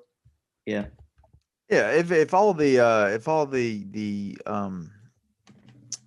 players are cooking, right now you got a lot of them on Osborne's team that are hurt, dealing with injuries. But if they can all get their shit back together, and I'm just looking at his team, like Preston Williams, that was my guy. that he took from me. If only there was a way you could have kept him. And Yeah. But he has a tendency to just kind of take my guys. he didn't just float off from your team though, right? You dropped him. Well, I did drop him, but man, You didn't like. you You kind of didn't have check. like I feel that there's like a grace period that should be there afterwards. Mm. David Montgomery is like, talk about a vanilla milkshake. Yeah. He's like 12 to 15 points every week. I mean, it's pretty consistent. Yeah. I tried to get him in the draft. I honestly wanted him over Antonio Gibson, but I ran out of budget and Osborne. Preston Williams. No, David Montgomery. Yeah. Sorry. I didn't. You're locked in on Preston Williams, the guy that he's your Yeah, guy. I Can't stop thinking about him. I cannot.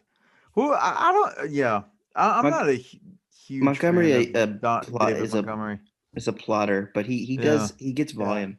He drove me crazy last year. I had him last year. It's just that's another guy who I feel like he's been benefiting from kind of being the only game in town. Oh yeah. Like once Cohen went down, and they got rid of Mike Davis, which has looked like a mistake because Mike Davis has looked, I would say, better than Montgomery has. Although Mike Davis wasn't good last night. I think this is, if I'm looking at records and points and stuff, I think this is, and Simmons won't say this about himself, so I will. I think this is Osborne and Simmons. I think it's like a 2-horse race. Oh, get out of here! Your team is stacked. Sam, your team is really stacked. Too, Sam, don't give me that. No, so see, I think I'm not going to say that my team can't hang for a time, but I think the difference between my team and Ben and Osborne's is that they have more complete and well-rounded teams, and I think that I have guys who can put up the performances to hang with anybody, but like my receiving situation is an absolute, like, just complete tire fire. And having lost, Beckham and Sutton, I'm relying on guys who, I mean, this week, if Fuller's out, my receivers are, look at my receivers. I'm looking at them right now. See, so it's not great compared to those two. And so what I'm saying is, yes, Kamara and Jacobs and Jones can potentially carry me. I mean, Burrow and Ryan. I agree with all that. I'm not saying they can't put up big numbers, but John Brown's really cooled off since well, I mean, he's been hurt and he has cooled off. But like the margin for error with that compared to having a team with McLaurin and AJ Brown and who else do you have at receiver, Simmons? Robert Woods. Yeah, who's still? I mean, he's been up and down. AJ Green, yeah. I mean, the margin for error, and then Mike of course Evans. you throw in his backs, and guys like Gibson and Mostert will come back and. Yeah, but see, that's the thing. Like, so I think I did have some depth with running backs, but with Mostert going out, and so this week, for instance, I have Boston Scott and Giovanni Bernard, who both are thrust into like RB2 territory, but it's just because of the injuries, and then they're going to go on bye. Like next week, I have a bunch of guys on bye, and also James White has. That's another guy I think I was kind of wrong on, although he's been like okay, but this past week, look, you have Hunt too, dude. Hunt has been insanely good. Yeah, I got lucky with that one because of Chubb. Because of Chubb going down. But still, that's why you draft. He was solid. He was solid before he went down. Where did you get him? Where do you remember what you got him at? Let me see. I think it was like $13. Chad's team has really been bitten by the injury bug badly. He's had McCaffrey and Chubb on the bench, but that's a situation where a lot of good teams in our league, man. We talked about it in the draft room, but like, it does pay to have that handcuff sometimes. I mean, I'm sure he was like immediately kicking himself. Like I have some years when I didn't have a handcuff, and you guys have too as well, where your stud guy goes down, and then you're kind of up a creek when somebody else has the backup.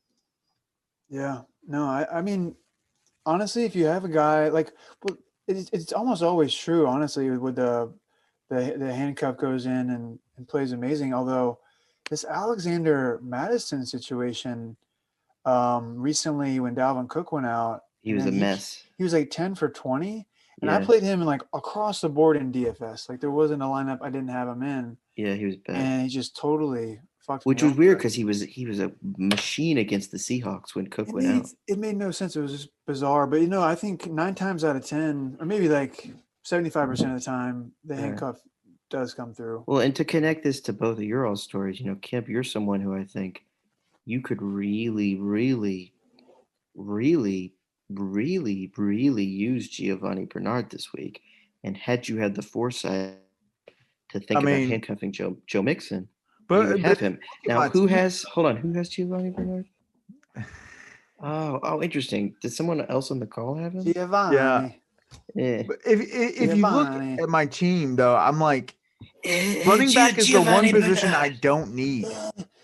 Touchdown, I need wide Giovanni. receiver help out the wazoo. I mean, I've got Henry, I've got Fournette, who's obviously going to be a stud. Just Now that imagine Bob De Niro, the Irishman. He goes into that dark restaurant in Philadelphia, and the Irishman and Pesci is in the corner at the corner table, and he goes over and he sits down, I, and he's like, "You got a job for me?" And Pesci just goes, "Giovanni Bernard, Giovanni Bernard." I mean, I haven't even seen that. yeah, I know. The Irishman yet. I haven't still haven't I seen watched like that. the first hour. It's a slow burn. It's about 3 times as long as the current podcast we're recording is. Yeah, Speaking of which, I might have to sign off kind of soon. yeah, and I Giovanni. couldn't get through I couldn't get past just The the kick, the special kicking, effects. the kicking scene. I didn't see it. No, Is it pretty no, gory? Is it like very violent? it's Scorsese, so it's like Yeah. it's Yeah. like not as violent as some.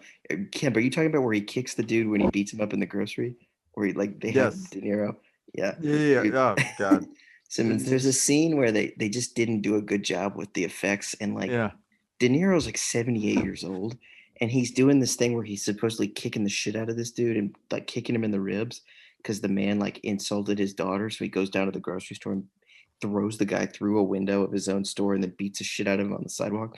But like when you watch it, it looks like a 70-year-old 78-year-old man. Like you remember how Elaine Bennis does her like kicks in Seinfeld when she dances? Like that's how That's a that's how it great looks. that is a great Visual. comp to that. Yeah. That's how Bob De Niro looks, It's like and a, like all these people, yeah, exactly. That's actually exactly, like yeah, exactly. But that's how all these people on the internet were roasting that clip because it's like people were saying like, how could an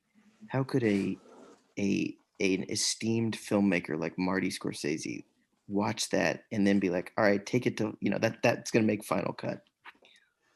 well, I Anyway, think he's trying to show boomer power, like the yeah. power of the booms. Right. Well, so back to Kemp. So Kemp, you don't have Giovanni Bernard, but I actually Kemp, I do like your team, I guess, more than you like it because I think you've ended up having a really I like it too. solid core, and I think I think you've had some. God, I feel disgusting just praising Chris like this. Yes, please I just feel like I lay need it to on me. go take a shower or something. No, But lay it on me, please. I think Chris is tubing right now. I think, I'm scratching my yeah. uh, I love how that's okay. become. I love how Keep, that's become an All adjective right. Well, or a keep verb. talking I mean, about my fantasy team. Yeah, hoping keep to maybe talking show about this, hoping to maybe make this a family thing, but guess we got to nix that yeah. now. Okay, so anyway, Kemp, I But think that Daryl Henderson was a good pickup. I think you've had it's some Darrell, by the way. some bad.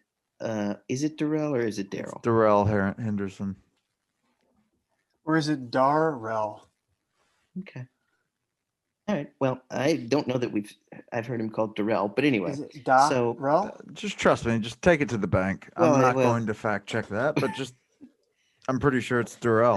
that's your MO, like just strong declarative statements with no Yes. fact checking. So, Skip Bayless style. yeah, exactly. So, no, but I think you've run up against some really high point totals in your opponents. I think with your point total and some of your core, I think you could easily be better than you But you like are in terms of you your have somebody record. like DJ Moore get 6.5 points, and I'm like, I'm screwed now. Oh, You know? I was hoping he'd get 0. I was so Heck. mad when he got a catch. I was like, please Oh, have him get God. 0. Kim, Please. Simmons, your boy Praying to Zeus. Young Hui Koo. Did you like? Because I had Matt Ryan. Did you like the Falcons move at the first drive of the game where they're 1-6 and it's 4th and inches, and then they call I timeout, loved it. and then they come out and kick a 20-yard I was field like, goal? get Koo out there. You can't get that first down. Get him out there. I was just watching My that and dumbass thinking, bid $4 for him. I was just thinking, I wanted him I so wanted bad. him so bad. And then you And took Bullock from me, and he had a better week because Koo had 2 points last week. well, I was so livid. I was like, Kim. imagining the conversation livid. between Matt Ryan and Raheem Morris. Like, it's 4th and inches. You're 1-6. You just fired your coach like 2 weeks ago, right? He calls time out. Hey Matt, come here. Yeah, coach. He's like, Matt, you think we can get 4 inches on the 6-yard line when we're 1-6 and we're on the road on a Thursday night game? And Matt Ryan's just like, no, I don't think so, coach. I don't think so. He's like, all right, send the field goal unit out there then. And then God, they dude. burn a timeout. Dude, that thing was like 12 or 13 yards shorter than an extra point. It was a 20-yard field goal. It was a return of Raheem Morris, the head coach. Remember him as the head coach? He was god awful. Falcons looked pretty good last night, I thought, They overall. did, but they almost gave it away at the end again. That's what they do. It Speaking of was- teams that should have a better record than they do, Kim, maybe you're like the Falcons of our league. Kemp has a good team. I'm kind of scared about this week. Kemp, I think you might as well. I think you have a really good shot of winning this week, Kemp. I think maybe I should just go ahead and anoint you. Do not try and reverse jinx me, bro. Dude, This I don't like not how gonna happen. my team looks.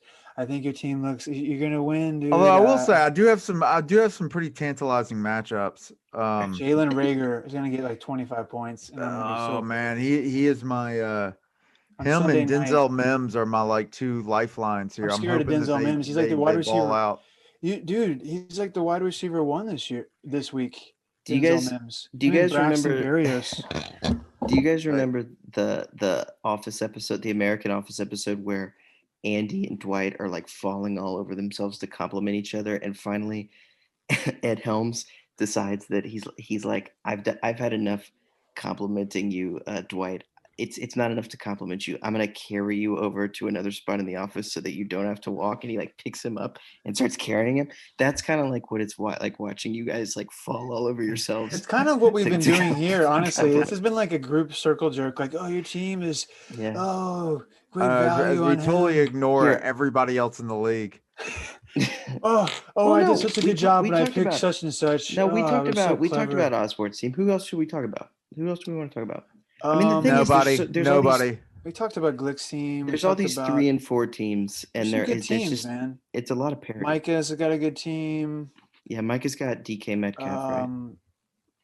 I think Yeezy has a Che pretty and good Dan. Che and Dan. I mean, with Murray and Edmonds, especially if Edmonds Herbert. becomes that second half guy that we think he might.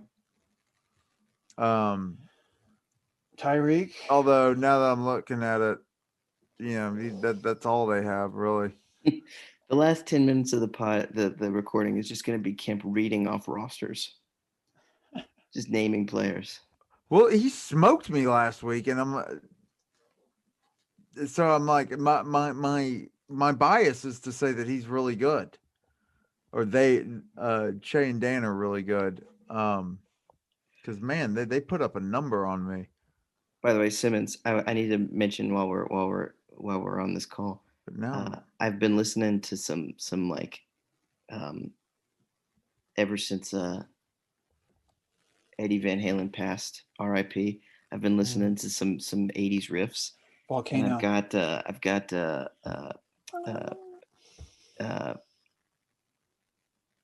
riff to Living Colors, Cult of Personality in my head.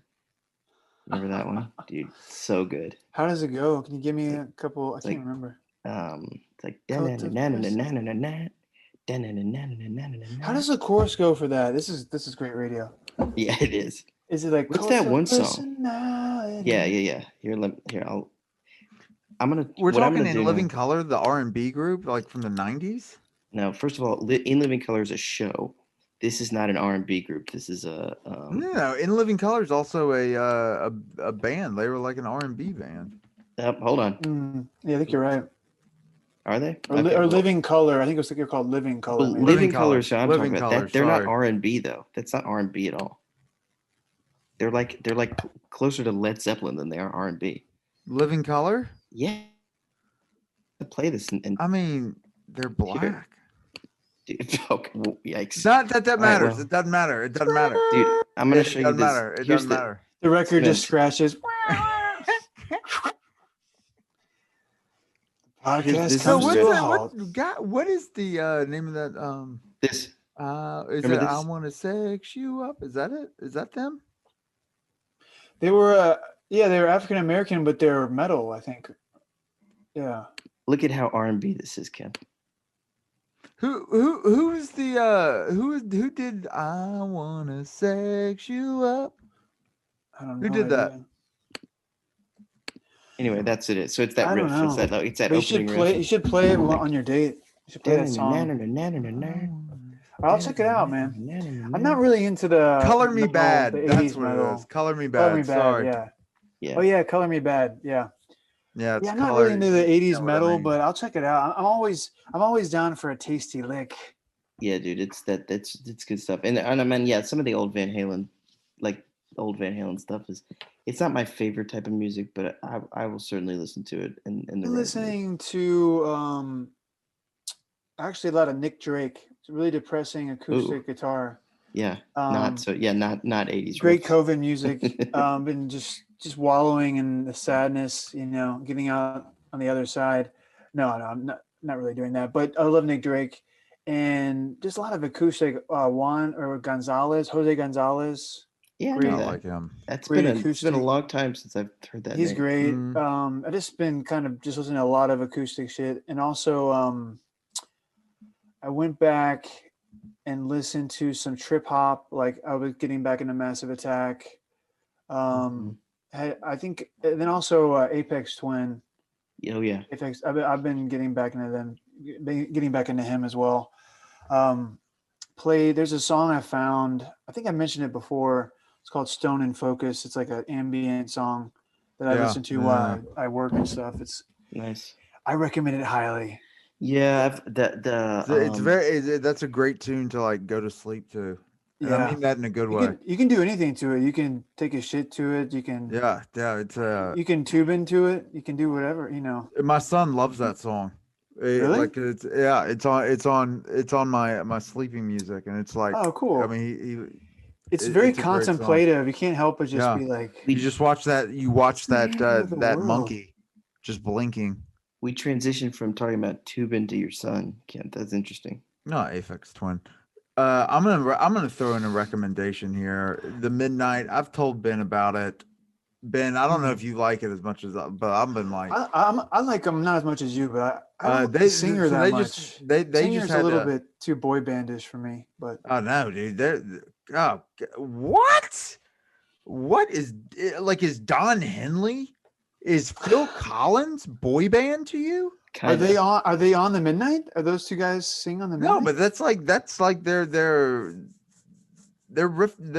taking off that. Like you can see is Terminator 2?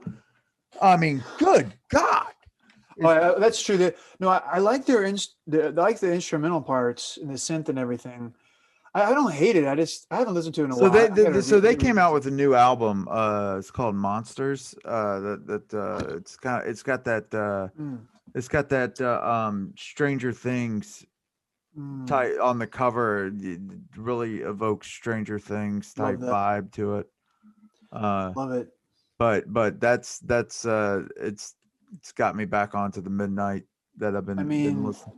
You sound like you're still swimming in the synth sea like me. Oh, dude, I can't get enough of it. I've been deep in the synth for so many years now. I just can't. Yeah, I hear a guitar twang, and I just no,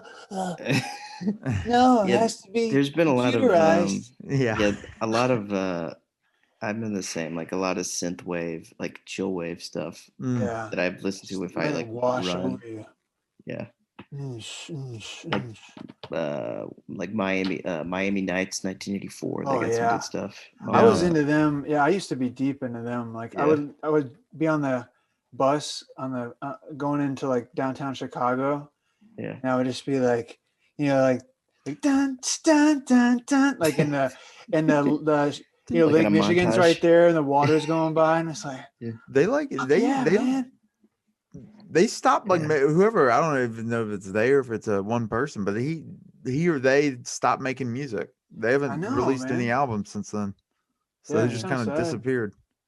Yeah, So sad. It's really really is. depressing, man. Yeah, thanks for bringing that Breakbot, up. get on Breakbot, both of you.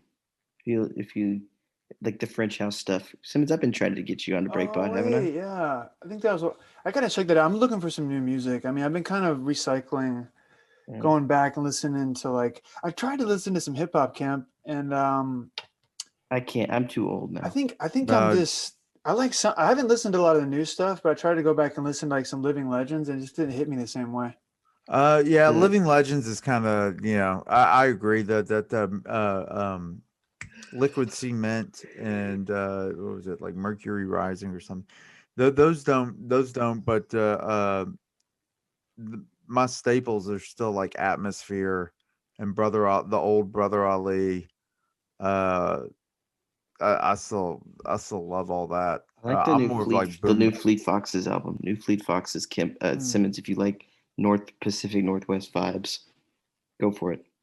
I'll check it Uh, out, man. Got into I MG. listened to some of that Tame Impala you sent. That You was like? pretty good. Yeah. You like it? Yeah. Yeah. I will. Um, I'm gonna mention some. His name's Cal Scrooby. He's from Cincinnati. Is this like your friend? No. He's. I just came up on him from a buddy of mine. Put me onto him. He's. Well, I think he was born in like 89 or 90. So like he's, I guess maybe in our generation, but not really. He's actually really good. He's a really good rapper. Al Scrooby? Cal Scrooby, Scruby, and he's still kind of like underground. And Speaking not that speaking of matters. Cincinnati, Gio Bernard, which I think was what after this break. He's a good rapper. So what about Gio? Yeah, I love that Bernard, Simmons? mustache. The You were gonna mustache tell really something. pops for him. That's where you get the inspiration, yes. Yeah, with the mustache. Yeah. That's how I get my whole style from that. I'm liking your Right there. style, Cam. You're looking good, man. Yeah, I appreciate it. You look like a sexy sea captain, like a No, I'm serious. You look good, man. You The look sexy good. sea captain. Well, I will say that Okay. Tinder and like I just got on it maybe in like late Here we go. August. It's doing wonders, man. It is. I feel refreshed You feel drained? and drained. Yes. How's your back doing? Yeah. how's your My back back's doing? doing a lot better, actually. It is doing a lot better. Obviously, I can't get swole like I want to now. Well, I'm in connection to your Tinder life. Oh, yeah. I can't do those sorts of things now. He wasn't talking about your back, like your backpack. He's talking about your ass, like baby got back. Yeah. Well, Yeah. that's now I have to have the girl, he has Okay. to help out back there. Put you in like a sling. Like hanging from the It's basically like I'm paralyzed from like the waist down, that she has to do all of it. Oh my god. It's horrible. Yeah. It's a sight to see. Listen, guys. honey, can you go grab that lube? Yeah. I can't really get out. please, let me do it. And I'm like Dennis. tailbone. I'm like Dennis from It's Always Sunny. I like to film everything. So You I've put got yourself in tapes of a all you this. put yourself That in episode's so funny. Oh my god. you put yourself in a catapult and then you are thrust onto the person that you meet. Yeah. exactly. Just seen like man. that in Bruno. Isn't there when they have like some catapult that they like I haven't use seen to have sex? Bruno. Oh God, that. Say, I've never Ben, seen you remember that. we saw that in theaters? And they had was the dying. commercial, like what's it called when they get people in there to look at a commercial? God, I'm blanking out to see if like the it's a good focus group? commercial. Focus group. There you go. And he just starts like fucking the with a dildo, and everyone's like, "Oh my god!" It's like, what is the problem? What Dude, is the issue? I don't I haven't know. I haven't even seen the new Borat, but I'm like almost afraid to see it. It's just like that kind of gross out humor and stuff is these days. I, I just don't have the same appetite for it. I used to love it, but I will say, God, dude. I saw it. There's not so much gross out humor as it is just it's appalling to see the level of what people are willing to do when he's like, "Oh, can you write, on the cake, kill all the Jews or whatever he says, Yeah, I yeah, forget what yeah, he says." And the yeah, lady in the at the bakery's like, "Kill all the," she just writes it in. And you're just like, yeah. "What? Like Really?" the mindless Yeah, yeah, nature. yeah. So Yeah, Yeah. it actually wasn't. I yeah, didn't really like it all that much. I didn't think it was that funny. I mean, there were parts in there that were yeah, pretty funny, but most of it you're just like, oh my god.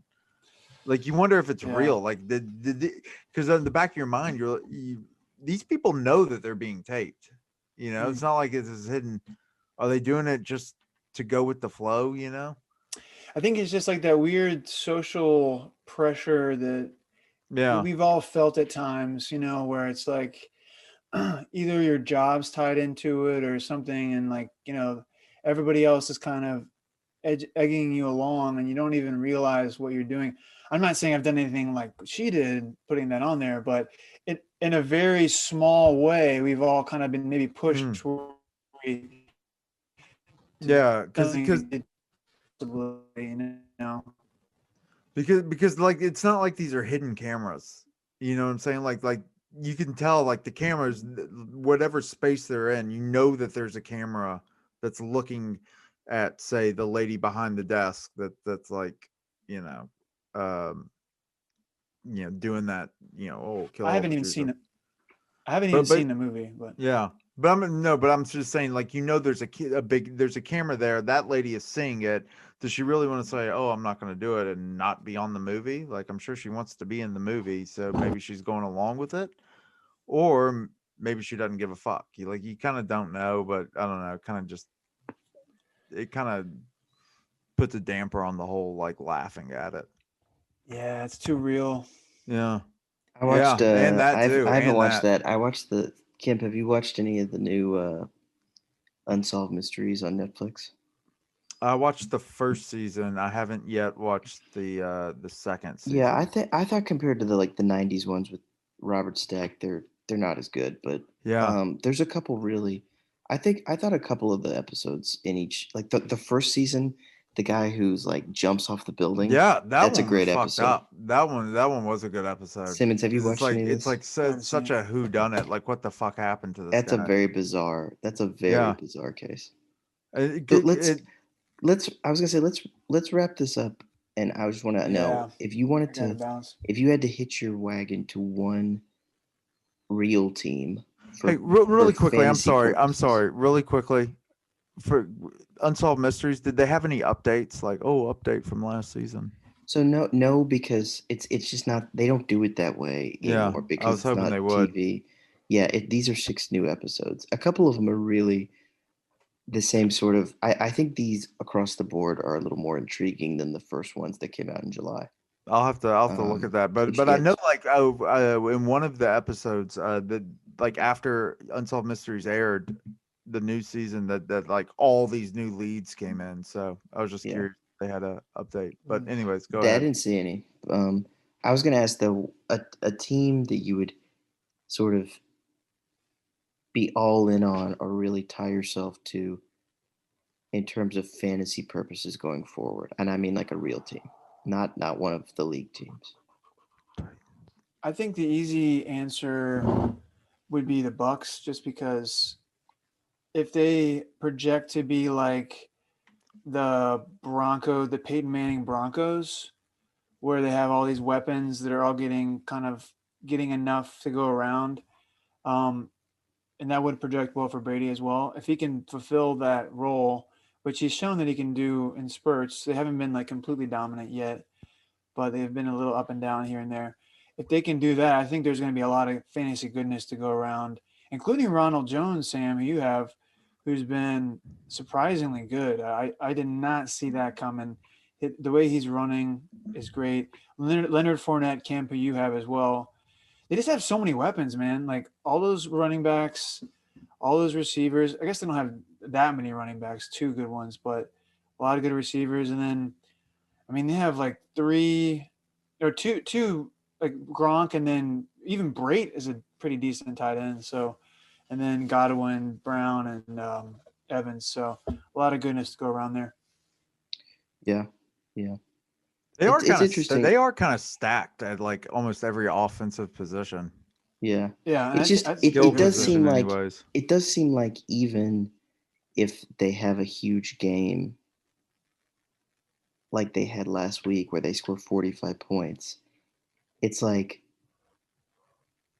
it's kind of almost like the Chiefs in that it's like some people are going to have to get nudged out, right? I mean, Brady, presumably, if he, and he had, I mean, look, he threw for 300 and something yards last week. He's had games where he's thrown for like 150 yards. So, like you're saying, to really fulfill that, he would have to get more consistent there. But I mean, it's the kind of thing if you're not talking about the quarterback, okay, can all those guys produce, or do some guys get kind of lowered as Brown gets introduced? Does Jones get phased out? Does Evans get phased out when I Brown hope gets Evans introduced? doesn't, but he could be. Does Yeah. Gronk undermine several of them in terms of targets? I don't know. But in the best case scenario, I could see And Tyler them. Johnson, let's not forget about him. Well, I He's am good. He is good. Dude, I'm Tyler gonna Johnson, like he was Sam, like he was legit in college. And Justin Yeah. Watson is decent. And I want to say he was like a AP All-American like 2 years in a row. Yeah, okay, but like how many players can you have? Yeah, Like I mean we're that's naming true, like but we're naming like 10 players. but I think their defense is good enough. Their Is defense their and their defense offense against is Green Bay like was they look. excellent. Are they the Super Bowl favorite? Is that too probably hyperbolic right I now? told Sam that we needed to go in for Tom Brady for MVP this year No. because he's plus 1,200. That's free Russell money. Russell Wilson is winning the MVP. But Russell Wilson is minus 160. Oh no, for value you're right, but I'm just saying I would pick Russell Wilson. Yeah. Kip, who would your team be? And you cannot say the team that Ben just said. Yeah, so the obvious choice is that. But I mean, if we're gonna Yeah, it was pivot so from there obvious. and go Tennessee Titans all the way. You gotta love what Vrabel's doing. I mean, a real man's coach. And they've got the weapons. They got. I think Tannehill is turning heads. I think he's becoming a really solid quarterback. Like he's not gonna get you those 40-point weeks, but He's had some really good close to 40-point weeks, hasn't he? Yeah, he'll consistently get you 32 every week. So He's gonna crush this week too. I'm pretty scared of him this week. and so you got that. I like Corey Davis. I put in a bid for him. I didn't think I would have to bid as much, and on reflection, I should have bid a lot more. I really like him. Jonnu Smith is coming into his own, and then of course you got Derrick Henry, who's really becoming the back of 2020. They're just going to feed him like Dallas did. Jesus, DJ DeMarco Dallas Murray, on Seattle. like they did DeMarco Murray that one year. Yeah. And then their defense is hit or miss, but I think it's just strong enough to keep them in games. They're going to be a team to watch out for. Yeah. Sure. Okay. Samuel. I'm gonna go back to what I mentioned earlier, and I'm gonna stay Arizona. I really think that I could see maybe not in terms of end results in the field, but I think in terms of confidence for that team, and I think just their ability to generate offense. I think that was a huge win psychologically for them against Seattle. I think Kyler is just, I mean, I feel like we were on Kyler in this group pretty early, but he's exceeded expectations this year for sure. Hopkins is coming in, been great.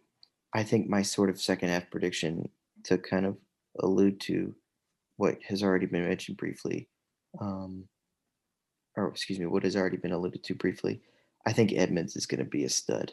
I think Edmonds has the potential to be like an RB1 in the second half of the year. Dude, he's gonna be great.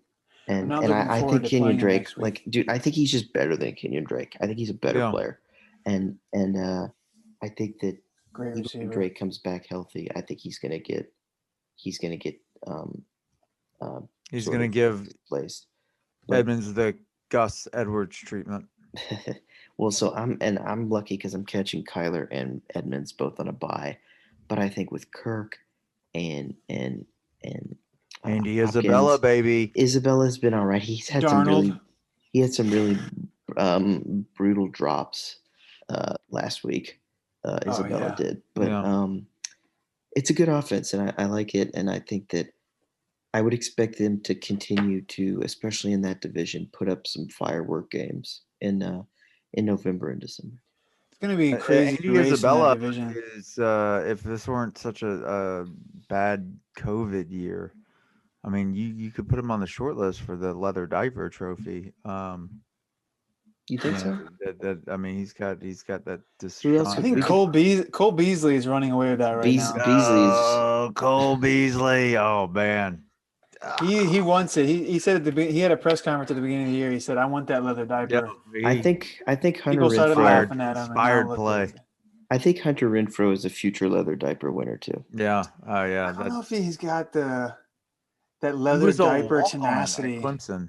He's missing the leather diaper like glint, in your eye, like you would do anything. Like you get up at 3:30 in the morning and You think so? I No. think I don't know, Hunter man. Renfro's- Well, I can see where Ben's coming from, just because he looks like, a guy you would give a swirly to in high school. Yeah. Like he has he's- like the same hairline as like Ben Folds. Yeah. That's a good one. Yeah, he's all just- scrawny. Like he's an everyday man. He looks like an everyday man though. So He's also for what he is, he's really fucking good. yeah, that's a I vote. agree. That's a vote in his favor. The fact that he looks so like everyday man. But no, he's not as explosive as like Thielen, obviously, or Cooper Kupp. Cooper love Kupp has Hunter been Renfrow. kind of weird this year. Cooper Kupp's a little too slick back for the leather diaper. He's a little Too bit Hollywood, too GQ. He's literally too GQ. Hollywood. He's too Yeah, Hollywood. you automatically get taken out of the running if you live in LA. You can't be a Los Angeles. I don't want Hold on. I Let's don't want not- someone who listens to synth. I want someone who listens to Mellencamp. Yeah, you got to be Mellencamp. You got to be Bruce Springsteen. Mm-hmm. You got to be working class all the way. Lunch pail. Wearing leather diaper, leather socks. Seeger. Let's not just Seeger. throw. Seeger. Midwest. Out. Heartland. You got to be Heartland. You can't be living. I mean, These you don't men have are to all- listen to John Denver. These men are all running against That's the not wind. a prerequisite here. They've been running against the wind their entire lives, and now look where they are, gentlemen. I think I have to sign off. Unfortunately, That's why their 40 times are so slow, is that they're against the wind. Yeah. I think we should end on that note. It was fantastic. Are you tired? Are you really tired, Ben? Well, I know it's like 1:30 in the morning.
so God, so God, Gaudy stats, Gaudy stats.